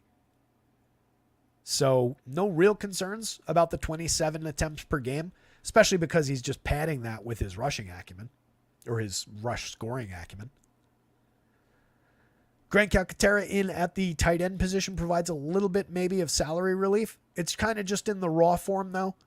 You're looking at around his median. He ranks 22, 23 DK, 22, 22 on FanDuel. But getting the starting nod with Dallas Goedert out gives him a little bit of potential. Kenny Gainwell, John Dotson, they'll be out there for their usual roles. Neither player is a go-to even as a depth option. 23% of the snaps for Gainwell, he just doesn't see enough. He has picked up 4.4 yards per rush attempt this season on just 3.7 carries a game. Maxes out at about 5 potential opportunities unless something happens. Dotson is out there for 62% of the snaps on average, but dipped to 43% last week and has done nothing with his opportunities. No touchdowns, 1.9 targets a game, so you can forgive him for only less than a catch per game, but 2.7 yards per target. It's just nothing. So there's really no connection there. Everybody else down board, limited dart throw at the absolute best. Same thing up here. The Tim Joneses of the world, the Brenton Stranges of the world would be one good big scoring play dependent and not really for main slate kind of action. Maybe if it's a showdown slate that you're playing, you could go to those types, but no real appeal there. AJ, your top guy for a receiving bonus. Saquon, your top guy for a bonus on the ground, but I'll throw a third one into the mix with Brian Thomas. I like Brian Thomas to have a decent day here. The Eagles, they've been better defensively this season. 6.7 yards per pass attempt, ranking 7th. 4.5 yards per rush attempt, ranking 15th. But I think there's enough potential there for Brian Thomas to have a decent day, especially with the banged up nature of the rushing game. Even if both those guys play, if they're playing hurt, you could see a little bit more upside going into the pass, although Thomas is also playing hurt.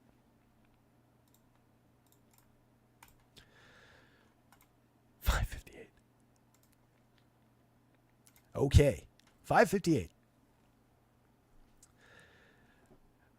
Cleveland, benefiting greatly by playing with Jameis Winston at the quarterback position instead of Deshaun Watson, but Jameis still comes in at 20-23, 22-23. Not a ton of appeal there. David Njoku is really the only piece that speaks to me from the Cleveland passing attack. Jerry Jeudy's fine. Cedric Tillman is fine, and he has a great points per dollar mark for just 4,300. I don't know why DraftKings didn't raise his price. So that's a good piece. On FanDuel, really, neither of the receivers is all that appealing outside of just a they are who they are kind of a spot. They both rank playably. Again, 30s or thereabouts. But neither guy really standing out on FanDuel. The Tillman value and honestly a little bit of value on Jerry Jeudy is at least noteworthy on DraftKings. Jeudy has 1 receiving touchdown on the season. Tillman's picked up 2 already. Tillman does seem like a guy that Jameis likes throwing to. In the last 2 weeks, he's caught 15 passes, 81-yard game in week 7 against Cincy, and then a 99-yard game with 2 touchdowns against Baltimore last week. Those are his 2 touchdowns on the season, but those are games he picked up 12 targets in week 7 and 9 targets in week 8. Before that, he had 5 targets all season, and he had not been targeted since week 3. So there's obviously a major, major opportunity here. That came with Cooper being dealt out of town, of course. They needed somebody to step into that role. But Tillman quite clearly sees that job. What you get the rest of the way as far as output is anybody's guess, and it mostly depends on the quality of Jameis. But both these guys at least operate on a decent depth of target. 43% of the air yards are going in Judy's direction on a 13-yard depth of target. He's just not doing much. He's catching about half his targets. He scored 1 touchdown this season. But again, the quality of those targets from Watson was pretty poor. Last week, Jeudy caught 5 of 8 targets for 79 yards in by far his most productive game of the season. Didn't score, but it's a productive game. I don't like this ground game at all. I know Nick Chubb is back from devastating injury, but he really hasn't been that good. Yes, he scored, but 2.7 yards per attempt is not what we're looking for. 13.5 carries a game so far in his 2 games back is fine, but he gained 22 yards with a touchdown on 11 carries the first time, 52 yards on 16 carries last time out. Does he continue to build up? Maybe, but we've also got Jerome Ford back now. So now we're just dealing with like a split situation, and I don't like either side of it. Ford was carrying the ball 8.3 times a game. He's got 1 rushing touchdown on the season, a very solid 5.3 yards per attempt. If we get news that he's going to be the go-to running back and the lead option and they're going to disregard Chubb, then I think we can juice up the Ford play a little bit. He's also involved in the passing game, nearly 4 targets a game. Brings him up to, mid-teens kind of potential touches. But he doesn't rate out well, neither does Chubb. No priority there. I mentioned Njoku, but I didn't actually talk about him. 7.2 targets per game. He missed 3 games earlier in the season. Since coming back, 3 targets the first game in just 25 snaps, then 7 targets, 14 targets, and 7 targets. Touchdown in each of the last 2 games. 76 yards on 10 catches, 61 yards on 5 catches. Very involved, very high-end tight end option who maybe people sleep on a little bit. They're going up against what has been mediocre defense against the run. 4.8 yards per rush attempt. But again, I question the nature of what this running back split looks like. They've also got Pierre Strong waiting in the wings here. Against the pass, 6.9 yards per attempt, middle of the league. Not exactly a go-get-him kind of a pass rush. So Jameis at least should have some opportunity to find some receivers. I like Njoku as the best option for a touchdown. Tillman probably the first option from the wide receiver core at the cheaper price. And then Jeudy. Depth-wise, really not a lot to work with. Elijah Moore doesn't hit at all. 5.1 targets a game, but has failed to score. Just a 5.6 yard ADOT, 5.4 yards per target. Just dumping the ball off into his hands and having him get tackled hasn't really been a productive strategy with him yet this season. He did have 8 catches for 85 yards playing with Jameis last time out, though. 12 targets in that game. 6 catches on 6 targets for 41. So again, rising tide is lifting all boats here in Cleveland. It's not crazy because it's not, he doesn't score a lot. But if you layered a touchdown into that projection, he'd be a lot more interesting looking. So as a dart throw, he's at least okay. Just know that you're dealing with a fairly low-end dart throw. Everybody else, very limited. Jamari Thresh got on the field in week 7. For 7 snaps with the offense, he ran 4 routes and went untargeted. On this side, it's largely been the J.K. Dobbins show. Herbert completing 65% of his 28 attempts per game, 8 touchdowns against just 1 interception. It's a great ratio, but there is nothing at all special about the totals. Jameis has half as many touchdowns in just 2 games. Or game and a half. Dobbins has carried the ball 16 times a game for a solid 4.8 yards per rush attempt. He scored 4 times on the ground. Also picks up 3.3 targets a game, so we're dealing with 19 plus potential touches. You know that we like that. Limited output as far as the passing attack goes. Hasn't been in the end zone and gets everything behind the line. Doesn't do tons with it. 3.8 yards per target. But at least there's involvement there. At least there's the idea that he might get a target in close and score with it. Ranks as RB 12, 15, 11, 7. There is a little bit of points per dollar upside for 71 on the FanDuel slate. Guy to keep in mind, but that's like upper mid value, not exactly like, killer low end value. McConkey rates out as an okay value receiver, 56.64 across sites. He's 9 by points per dollar, but 17 by points, 19.12 on FanDuel. Not great. Really, the most appealing piece on this team looks like the Chargers defense. They rate out pretty solidly against this shaky Cleveland offense. But some of that is going to come from previous iterations of what Cleveland actually looks like. So maybe take that with a little bit of a grain of salt. Overall, LA's 7.5% sack rate ranks 11th. 2.71% interception rate ranks 10th. They've allowed just 13 points per game, though. That ranks first overall in football. 4.8 yards per rush attempt, 6.7 yards per pass. It's a playable defense. I'm always willing to target the Browns here. Again, with questions in the rushing game, with only a moderate passing attack, there's upside there.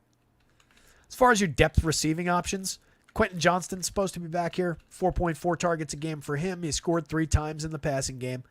Should benefit from the familiarity with Herbert. They were developing a little bit of a connection. Where the hell is he?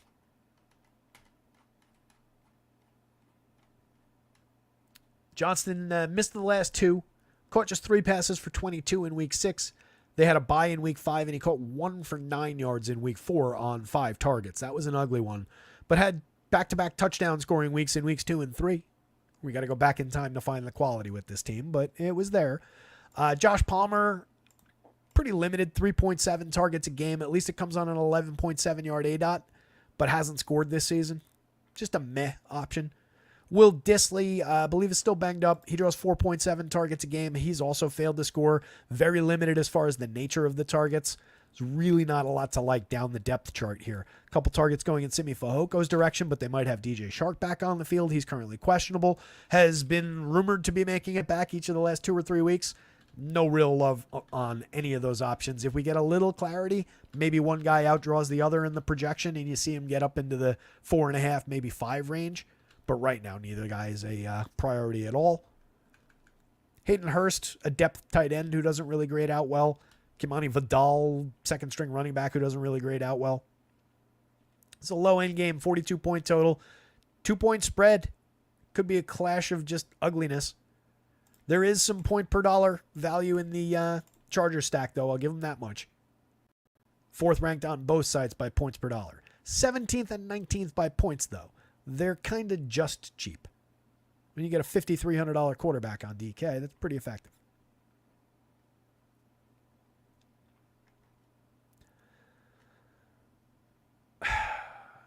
I don't think there is a value guy, bonus guy in this game. Most likely candidate, I'll give it to Tillman. I think. Because McConkey got there. McConk got there last time. McConkey did have a good week 8. I didn't mention that. 6 catches, 111 yards, and 2 TDs. Solid performance. So, Tillman or McConkey is your most likely bonus guy and your most playable receivers on either side of this one if you're just rostering individuals. Let's move on to a much more appealing game.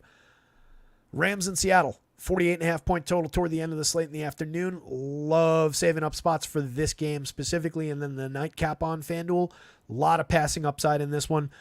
Puka, currently questionable. Banged up his knee, but it wasn't structural. Wasn't actually an injury, just hurt on top of the pre-existing injury. I expect him to play. If he doesn't, it thrusts additional upside in Cooper Kupp's direction. I slightly prefer Puka if they both go, even with the injury, and you would see that situation split a little bit by those projections. Right now, Kupp outdrawing him by about a point on both sites. They both look excellent. Both rate out in the top 15 in all categories, paired with a top 5 quarterback. That's their running back. Top 5 running back across the board, and a top 10 by value quarterback with Matthew Stafford. Not a great option at quarterback on the FanDuel slate, but in stacks, he would get elevated by the quality of his skill players. They rate out as stack 4 by points on FanDuel, stack 2 by points on DraftKings, 8 by points per dollar, 10th by points per dollar. Excellent, excellent options against the Seattle defense that has been honestly pretty thin. Just 21 sacks, 5 interceptions, despite a 27% pressure rate. 18th ranked, 7.2 yards per pass. 28th ranked, 4.9 yards per rush attempt so far this season allowed by Seattle. Bodes very well for Kyren, for Cooper Kupp, for everybody. Kyren's carrying the ball nearly 20 times a game, so you're getting your 20 potential touches just out of his rushing attempts, which is good because he's only putting up 3.8 yards per attempt, but he has scored 8 times on the ground. He's also picking up 3.1 targets per game. So on sheer volume, he's one of the league leaders as far as potential touches goes. 2 touchdowns in the passing attack gives him 10 total for the season. It's a dynamite option at running back. He just needs to grind you down and get there over the full course of the game. He's not the most explosive runner. Kupp has seen 11.7 targets per game in the games that he's played. Puka targeted 6.5 times per game in the games he's played. Came back to 9 targets when he was allegedly going to be limited the last time out. Again, potentially limited by injury this week. Neither guy is a super deep target as far as the average depth, but each guy succeeds in terms of high ratio catching as far as his targets goes, and tons of scoring upside for both players. As far as your downfield target, it does still remain Demarcus Robinson. He's worked on a 16.3 yard average depth of target this season. With both those guys missing, he's garnered 28% of the air yards on 4.1 targets a game, and he scored 3 times. The overall air yards percentage and the scoring probably dips, but the nature of his targets is probably going to stay the same as far as those downfield looks. So if you're cutting the field but with both of those guys, and then you've got DeMarcus on the outside sprinting down the field wide open, Matthew Stafford more than capable of hitting him for that big play. So DeMarcus isn't off the board. Colby Parkinson, kind of a touchdown-dependent tight end who hasn't really scored touchdowns. 5.9 yards per target on a 5.3 yard average depth. Just 11% of the air yards, 5.1 targets a game is good volume, but saw just 2 last time out with Puka coming back. Probably continues to lose targeting to these guys if that's the situation this week. No Puka, maybe he goes back to 5-ish targets. Maybe he gets a look in the red zone. Not an ideal tight end, but he's at least cheap. 3,700, 23.25 on both sites as far as the rankings go. Rams defense, no thank you. Blake Corum's, Tutu Atwells of the world. Tutu gains ground if one of the other receivers doesn't play. In the full team situation, no real love. 81-92, 88-91. But would gain some potential targeting and some touchdown scoring upside if that's the situation. Otherwise, you're just dealing with depth. Seattle. 13-14 as a stack, 16-16 on FanDuel, but maybe some interesting individuals, including the quarterback, which leads me to believe that at least a skinny stack of Geno is perfectly fine. Even though Tyler Lockett and Jackson Smith and Jigba fall off the board, not fall off the board, but slip as far as like a number 1, number 2 receiver. No DK Metcalf again this week, so that's going to hamper them. But these two are very talented receivers who work very well with Geno. So I don't mind considering how well he rates. Quarterback 8 by point, but first by points per dollar for only 5,800. 9th by points and 2 by points per dollar on FanDuel. Geno's completed 69% of a tremendous 38.5 attempts per game. His one flaw is that he doesn't throw touchdown passes for whatever reason. Kenny Walker's picked up a number of touchdowns on the ground. He's got 6 rushing touchdowns. Geno's run 1 in, so that's cut a little bit of the touchdown volume away. This team tends to get down the field effectively and then fail to score a lot of the time. He's thrown 8 touchdowns against 7 interceptions on the season. solid 7.1 yards per attempt, or okay 7.1 yards per attempt. He's more an accurate passer at a high volume, and he can accrue yards in a hurry. But the scoring is a problem as far as his projection. It's a problem as far as his true ceiling goes on a lot of slates. Geno has hit the bonus a number of times. He's been over 300 yards twice this season. 3 times, 327, 395, and 312. And he also has a 284-yard game and a 289-yard game mixed in there. So that's potentially 5 times cracking 300 yards. But in every single one of those games, he threw just 1 touchdown pass. He threw 2 touchdown passes on 18 to 28, passing for 207 yards against Atlanta in Week 7. That was a letdown game, despite the 2 scores. It's been a weird year as far as their scoring goes. But I love the yardage. I love the connection that he has with both of these receivers. Either one of those guys could put up a 10-catch, 100-yard kind of a day. Lockett caught just 1 ball for 9 yards last week. Had exactly 4 catches in the 3 games prior to that, 75, 65, and 45 yards. JSN caught 6 balls for 69 yards in Week 8. Hasn't scored since Week 5 against the Giants. Has just 1 touchdown on the season. Lockett also has just 1 touchdown. I like the opportunity for that to change this week against the Rams. Rams defense, not exactly soft. They pressure the quarterback aggressively, but they don't really come away with many sacks. Just 14 sacks on the season, 5 interceptions. 6.7 yards per pass attempt, though, has been effective. But the way that Geno plays the game, I like him to manage their way down the field here. Walker and Kyren, both go-to running backs as individuals, both playable given their pass game involvement, both playable in stacks. So quarterback +1 with a running back or a receiver on either team with bring back plays from the other side. Quarterback +1 with a running back and a receiver, or +2 receivers. The tight ends are more limited on both sides. No real love for the A.J. Barners, Pharaoh Browns of the world. No real love for Colby Parkinson. He's probably the most playable at the position, though.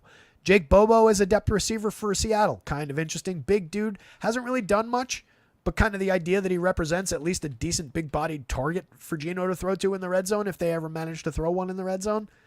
You can see what the actual targeting and output looks like, though. Other than that, not much to like here. Top bonus guy is either Cooper Kupp or Puka Nacua, or potentially both. Lower end as far as the overall yardage for either of the receivers on this side. Kenny Walker could get you there, though. Kyren Williams, a little bit less likely to get you there. Kenny's more big play oriented, but both running backs very capable touchdown scorers. I know we're cruising through some of these, or my version of cruising through. I am trying to get us out of here in the next 15 or so minutes so that I can keep NBA up to speed. 22 you guys still here watching. You guys absolutely rock. Hit the like button. Apologies for not really addressing anything that's coming up in chat. I'm sure you guys are answering one another's questions. We got some super sharp people out there, so just take care of one another with that stuff. Vegas is low end. Cincinnati is not. But Cincinnati's passing game does tend to take a hit when T. Higgins is not out there. Allows teams to kind of key on Jamar Chase a little bit more. He projects out great, though. Wide receiver 2 by points, 3 by points on FanDuel, 7 and 8 across sites for value. Joe Burrow looks great. 6 and 7 on by points, 16 by points per dollar because he's pricey on DraftKings compared to some of the other points of value. 7-7 on the FanDuel slate. Very, very playable there. But maybe the key piece for Cincinnati this week, and I think the chalkiest piece, is going to be Chase Brown. 5,900, 6,300 at the running back position. Zach Moss out. Brown vaults to RB9 by points and 2 by value on DraftKings. 9 and 1 on your FanDuel slate. I think he's going to have a ton of ownership as that value piece, though. So far for the season, he's been effective. On 9 and change, just under 10 carries a game, putting up 4.6 yards per attempt. He scored 4 times on the ground. Been involved a little bit in the passing game, 2.6 targets per game, and with the idea that he'll see more carries and more targets. Love the upside. He scored a touchdown in the passing game, catches everything at or behind the line of scrimmage, and is just putting up 2.9 yards per target. If you want yards per target, Jamar Chase, the wide receiver, is your man. Superstar wide receiver, 7.5 targets a game so far on average, but picked up 11 in Higgins' absence last week. Scored 7 touchdowns already this season. Pretty beastly receiver. Andrei Iosivas should step back into targeting. 3.4 per game, solid 12-yard average depth of target, and still 18% of the team's air yards. He had picked up a little bit when Higgins was out. He has 3 touchdowns on the season. Definitely an interesting big play home run threat type receiver. I think a little action goes in Mike Gesicki's direction. He picked up 8 targets last week, was averaging just 3.8, and was starting to get chewed up a little bit by Eric All Jr., but looks like he came back to life a little bit on those targets. It's the wrong game.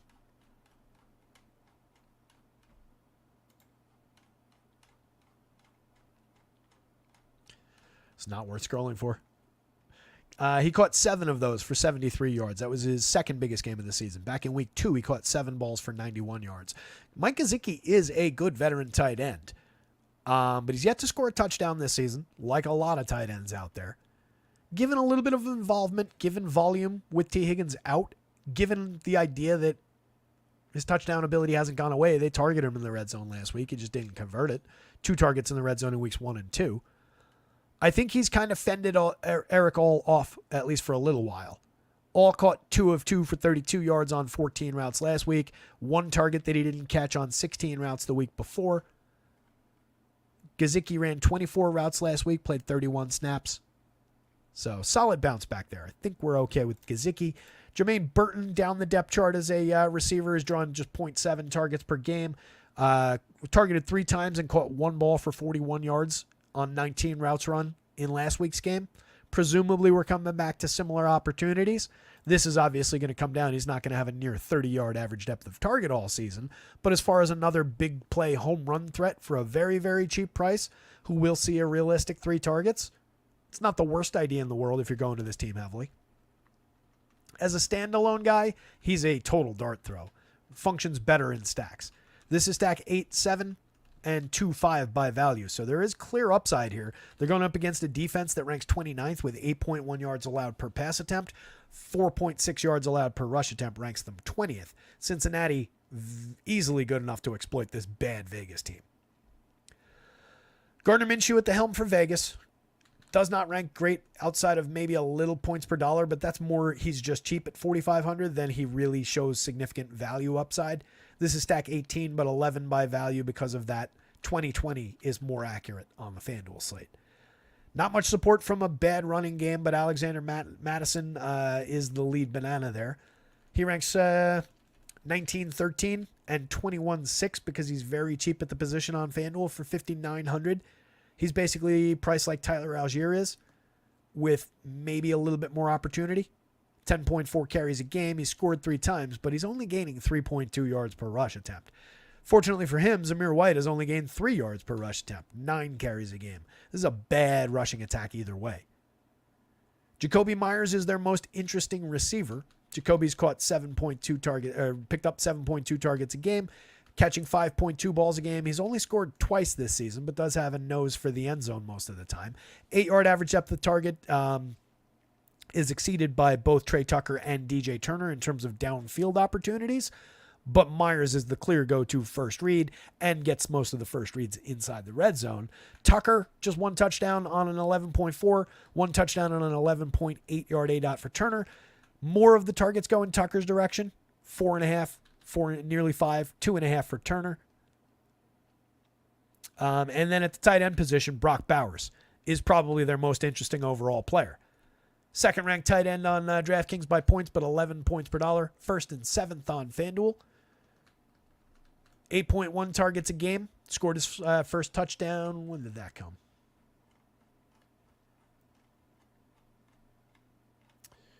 Where is he? First touchdown came in week 5. It was a little bit of a drought before that arrived, but he had a 9-catch, 98-yard game back in week 2. In the last few games, 8 catches for 97 and a touchdown, 9 catches for 71, 10 catches for 93, and then 5 for 58. Double-digit targets in 3 out of those 4 games. Significant positional piece, even with Gardner Minshew throwing him the ball. He's easily the most appealing thing from this team. If you stack up Cincinnati with a Burrow, Chase, Iosivas kind of a stack, you could do worse than throwing Brock Bowers in as a bring-back play from the tight end position. Easy Jamar Chase as your potential bonus guy in this game. Really nobody. Maybe Bowers gets there on a wild kind of a play, a wild kind of a game. But it's easily Jamar Chase for your most likely bonus guy in this one. Miami Buffalo, 49.5 point total. Buffalo favored by 6.5 at home. Miami, much better with Tua at the helm, obviously. Tyreek, a little bit banged up still, but all systems point to full playing, not even on the injury report anymore. 3-4 by points per dollar on DK, 5-10. We know what the upside with Tyreek looks like because we've seen it for years now. This is stack 7 by points on DraftKings, stack 3 by points per dollar. On FanDuel, they're just 11-11. They do pick up a significant margin on some PPR with both Tyreek and Waddle there. The dual-headed running back situation favors Devon A-Chain, but you do have upside for Raheem Mostert. He scores scores touchdowns at a pretty significant clip. I can't believe it's still 4 games. Mostert scored twice on the ground, just 9 carries last week for 19 yards, 2 touchdowns. A-Chain outdrew him, 10 carries for 97 yards with his explosive nature, 15 for 77 the week before. But A-Chain hasn't scored a rushing touchdown since week 1, which is kind of concerning. He does have involvement in the passing game. He can get it done in either aspect of the game. But there is a competition here. There is a little bit of potential cannibalization. We do know for sure that both these guys can get there on any given slate.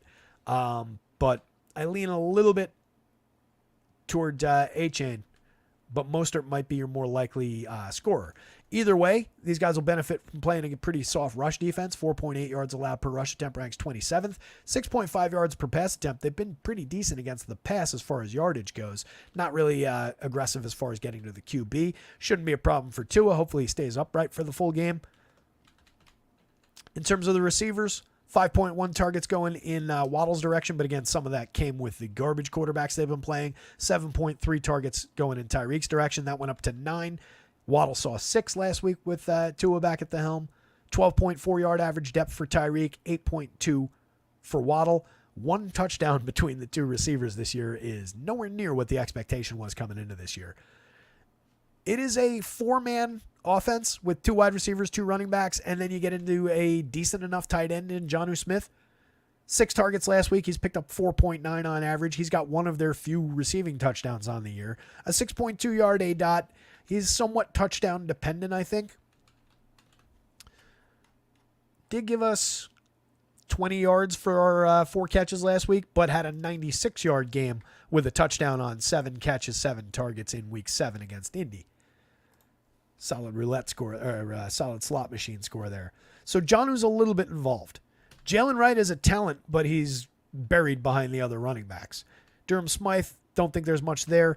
Odell maybe gets involved for a couple odd targets, but really hasn't done much since rejoining the team here. 10 snaps and 11 snaps the last 2 weeks. He's run he's run 20 routes over the last 2 weeks and been targeted twice. On the Bills side, Josh Allen is a go-to quarterback basically any given week.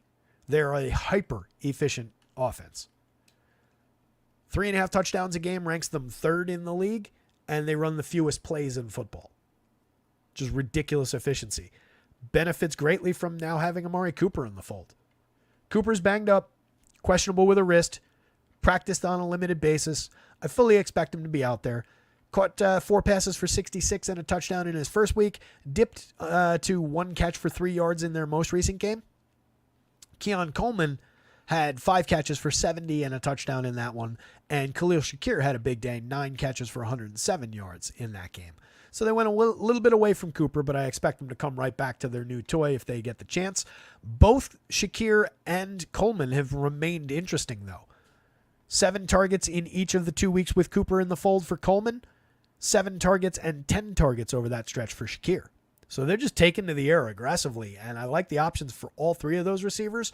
Any mix of 2 of those guys plus Josh Allen, assuming Cooper plays, good to go. All of those guys rank within the top 40, which makes them very, very playable at a variety of prices. They're all priced fairly in the mid-range. It's actually not that much variety of price. James Cook is a capable enough running back. He grades out perfectly playably. He's not all that expensive, 72, 79 across sites. He's gained 4.6 yards per attempt, and he scored 7 touchdowns on the ground this season. Josh Allen's also run the ball in 3 times. 14.1 carries a game, padded by 2.3 targets, so we're dealing with 16 potential touches. Here's your efficiency, 27.8 attempts, but throwing for 220 yards, 14 touchdowns, and 1 interception on the year. Solid 7.9 yards per pass attempt for Josh Allen. He's just fantastic. Tua throws the ball more frequently, but with a little bit less quality. Assuming no. Your most likely bonus guy is Tyreek Hill. Tyreek's going to have that remember me game very soon. Potentially this week. I think that's all I got to say about this game. I mean, I have plenty more to say, but in the name of getting out of here by, let's say, 6:45, we're going to move on. Premium pieces from this game, though. Again, the Miami stack ranks a little bit better, but not by much. In raw scoring sense, both teams very much on the board. Both teams excellent sources of individual plays as well. A lot of highly ranked players in the individual sense. You have access to all of these rankings, all of these projections for under $1 a day only at rotoscouts.com. Drake May back at the helm for New England after suffering a concussion. I'm shocked that they're putting their prized rookie back the next week after being in concussion protocol all week, but he cleared. He looks pretty bad. 22, 24, 24, 24 by rankings. Really not that much to say. So far, he's thrown the ball 28 times a game. He has thrown 5 touchdowns against just 2 interceptions, but just 6.7 yards per attempt, under 200 yards per game in his limited performances so far. He maybe is going to turn into a decent quarterback, but right now we're dealing with such limited weapons. Demario Douglas, Hunter Henry, Keyshawn Boutte, Kendrick Bourne. These are not good receivers. 1 touchdown apiece for Douglas and Henry. 1 touchdown for Boutte. No touchdowns so far for Kendrick Bourne in limited action. Low-end targeting for all of these guys. Hunter Henry leading the team with 5.6 targets a game. He's turned it into 8 yards per target. Douglas leads the wide receiver core with just under 5 targets a game. He's turned it into 1 touchdown, 6.9 yards per target. There's not much to like here. Easiest piece to go to is probably Ramondre if you're bound and determined to take somebody from the Pats. He had a decent bounce back day. 2 touchdowns on 20 carries, but he only gained 48 yards. On 20 carries, that is not at all good. The 2 touchdowns rescued his performance. That would have been another ugly day for Ramondre. He hasn't been great this season. 4.1 yards per attempt. He scored 5 times, but 1.8 yards before, 2.3 yards after on his 15 carries a game. Does pad that out with 3.3 targets, so you're getting around 18 potential touches. He's a mix and match running back who ranks like a mix and match running back on this slate. Henry, low end tight end. None of these receivers grade out well. Pat's defense doesn't look all that great halfway up the board. They've allowed 4.5 yards per rush attempt, 7.6 yards per pass. The better of these two defenses comes from the other side. Tennessee, 10th ranked against the run, 3rd ranked against the pass. Not really great as far as pressure or sacks go, just 1 pick on the season, so not a good scoring defense, but very likely to limit this New England team, potentially could pitch a shutout here. There's nothing to like from the Tennessee side right now. Tony Pollard is questionable. He doesn't rank out great. He's been okay, not overly good this season, but also not overly bad. 4.3 yards per attempt, 3 touchdowns, carries the ball 16 times a game, and picks up another 4 potential touches via the pass. So booking those 20 potential touches for his medium price every week is okay. But when he comes in with questionable status after limited to no practices, I forget which all week long, you can look that up on your own. I just don't see the need to really get there. Tajee Spears is already out, so we've got Julius Chestnut in like the backup role now. If Pollard doesn't play, Chestnut becomes an interesting enough value prop. He already grades out his running back 33-36 by points per dollar for just 4,000-4,500 with basically, backup projections. If he bounces to double that projection, he's going to hit like the teens as far as the value score goes. I still don't love the nature of the running back, but at least he gotten a little production on his limited action. 4.5 yards per attempt on his 1.6 attempts per game so far this season. But that amounts to basically... Who the fuck is he?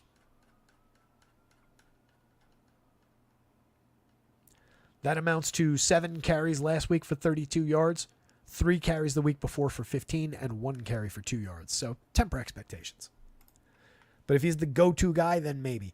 Nick Westbrook-Ikini is maybe the number 2 receiver on this team now. With apologies to Tyler Boyd, who I think is the more talented guy. I might end up reversing those 2 projections. Neither one looks great. Westbrook-Ikini's been targeted 4 times each of the last 2 games. Boyd has been targeted 5 times and 6 times, so he is still leading in terms of the targets. But Westbrook-Ikhini's picked up a touchdown in each of the last 2 games. Each of the last 3 games. Maybe that's just happenstance. Maybe it's not. Either way, it's pushing his projection a little bit. So competitive with Boyd, but honestly, neither guy looks all that good. They grade out just as moderate plays, even in points per dollar sense. So no love there. Tennessee's defense is the 6th ranked by points, but bad points per dollar scores is on the board at least. Probably the most appealing thing from this entire game. Most likely bonus guy is Calvin Ridley. Calvin's still an effective enough receiver. He's picked up volume since the D-Hop trade. 15 targets last week, double his average target volume. That's at least interesting. He caught 10 balls for 143 yards, but failed to score yet again. He's got 1 touchdown on the season. That came in week 2 on 4 catches for 77, but he's the clear downfield weapon, 14.9 yard average depth of target. He's soaked up 55% of the team's air yards, even prior to the trade. So just a monster air yard opportunity and going to potentially do all their scoring in the passing game, but he's got Mason Rudolph throwing to him, which is no great shakes. Rudolph completing 59% of, well, that's a skewed number because he's played half games in there. 2 touchdowns, 3 interceptions on the season for Rudolph. He threw for 266 with a touchdown, 2 picks last week, 215 with 1-on-1 the week before, and an 85-yard game. So don't let that 283 yards skew you again. That's counting non-starts in there. So Rudolph, not a good option. Does grade out okay by points per dollar, but again, that's just because he's very, very cheap. It's not really a true ceiling kind of a play. Calvin Ridley, your most likely bonus guy.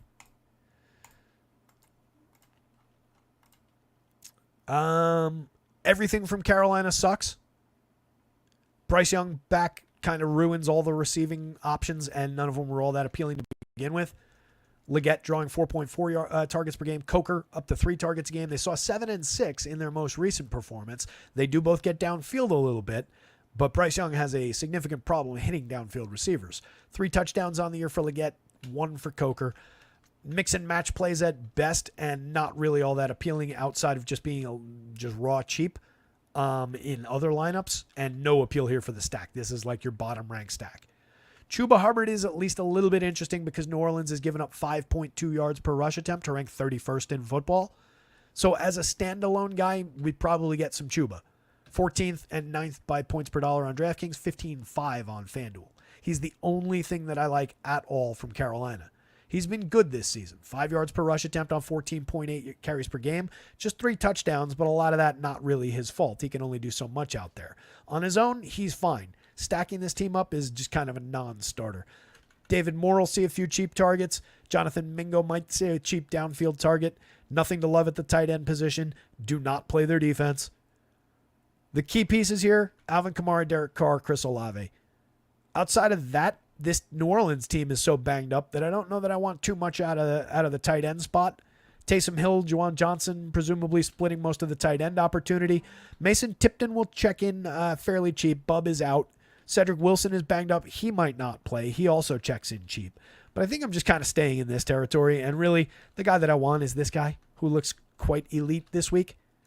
Running back 1-1 on DraftKings, 1-3 on FanDuel. Alvin Kamara is facing a defense allowing 4.5 yards per rush attempt. That ranks 17th. They've also allowed 8 yards per pass attempt. Guy outside driving that truck is enthusiastic if you can hear that horn. But Kamara is just already a volume monster. 21.9 potential touches per week in normal situations. He's rushed for 6 touchdowns, caught 1 touchdown pass, 5.7 yards per target, 4.2 yards per rush attempt, and they're dealing with a thin backfield this week. What are you honking at, man?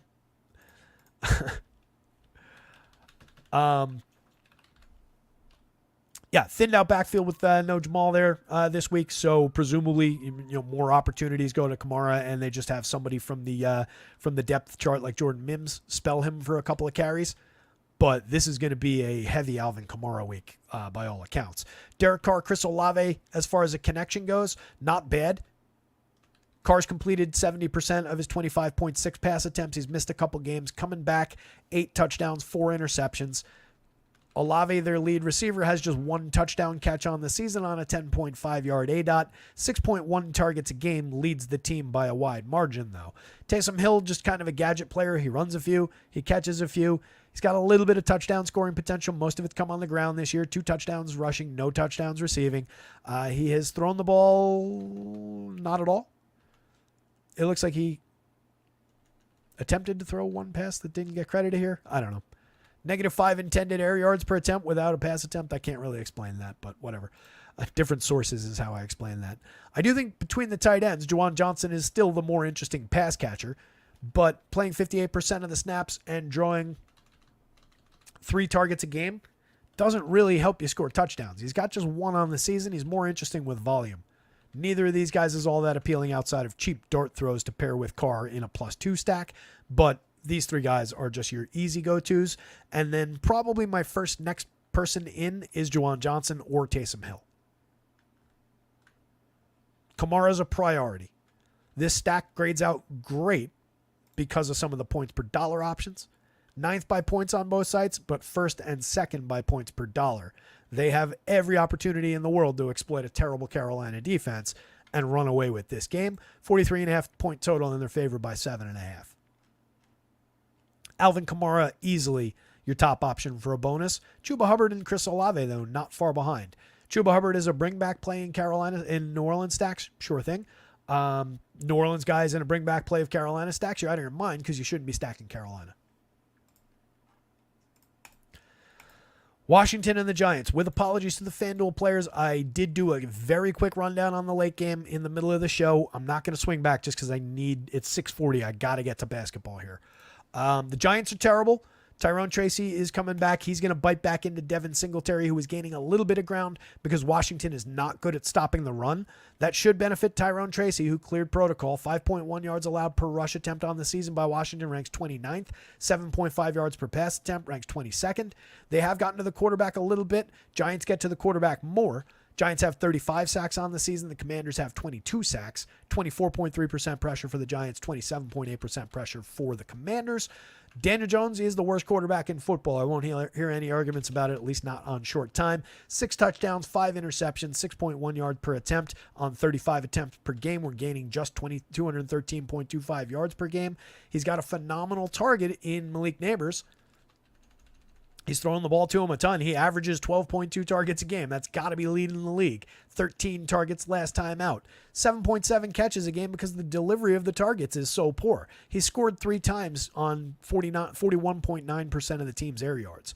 Wandale gets the next most targets. He's averaging 9. He had 5 last week. Tyrone Tracy does see a little volume in the passing game. He's a converted wide receiver in college who picked up the running back position. He's been good. He's gained 5.2 yards per rush attempt, 9.1 carries a game, scored twice on the ground in his limited action so far. Between him and Singletary, Tracy is the better running back. I'm telling you right now. Singletary's gained 4 yards per rush attempt. He's decidedly mediocre and always has been. Never had a 1,000-yard season in the NFL. Everybody else on this team, skippable. Slayton would be your next man up as far as a touchdown scorer. He does have a solid 12.6 yard ADOT, but the further you get away from Danny Jones, the harder it is for him to hit you. 1 touchdown on the season, 30% of the air yards going in his direction.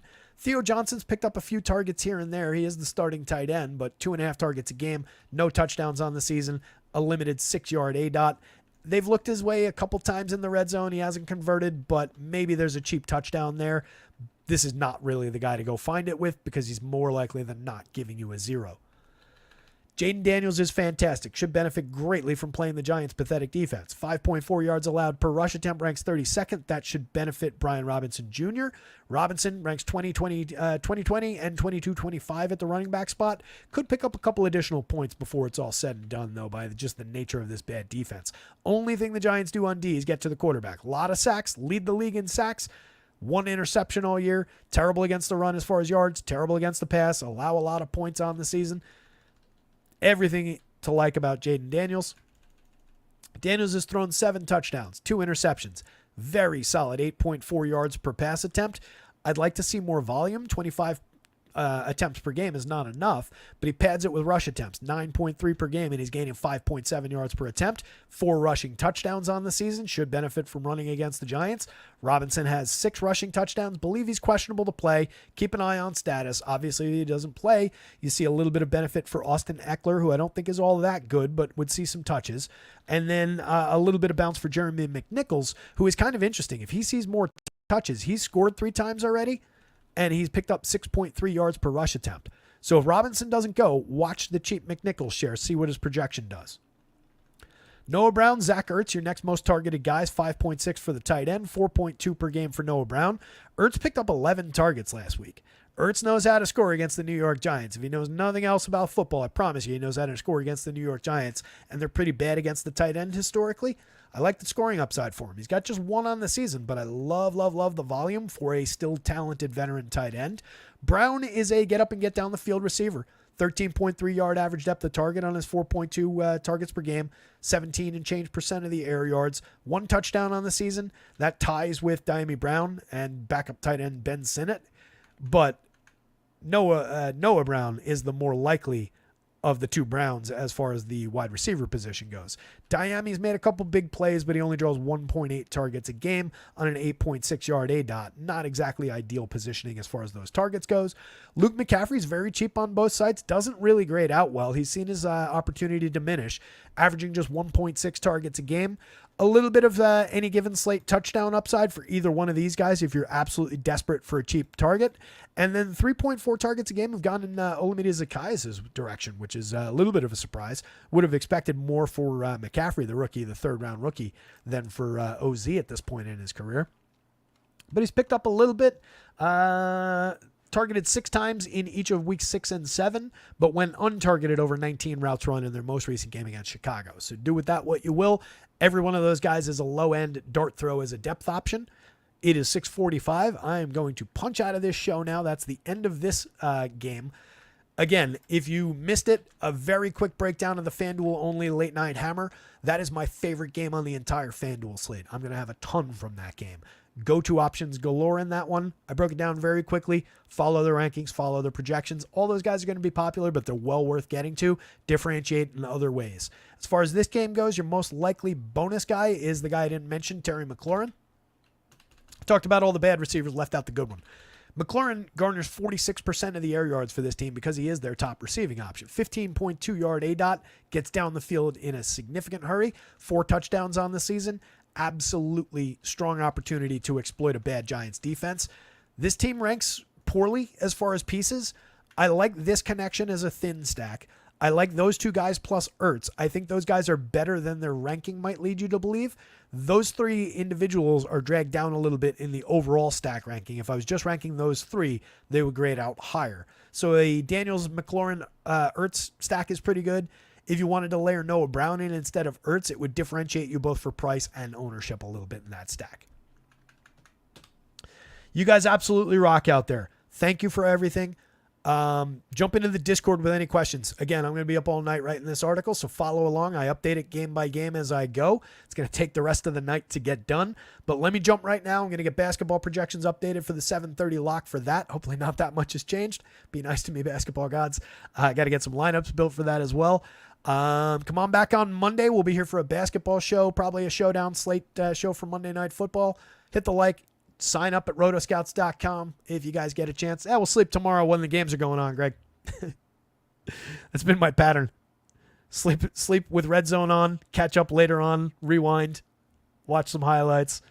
But yeah, football season for me is more about the overnight on Saturday night doing all this shit. But I appreciate you guys. Good luck out there this weekend. Somebody go win something. Let's take down a big one. Go win something and then show it to me. Twitter, Discord, whatever you got. I'll see you guys.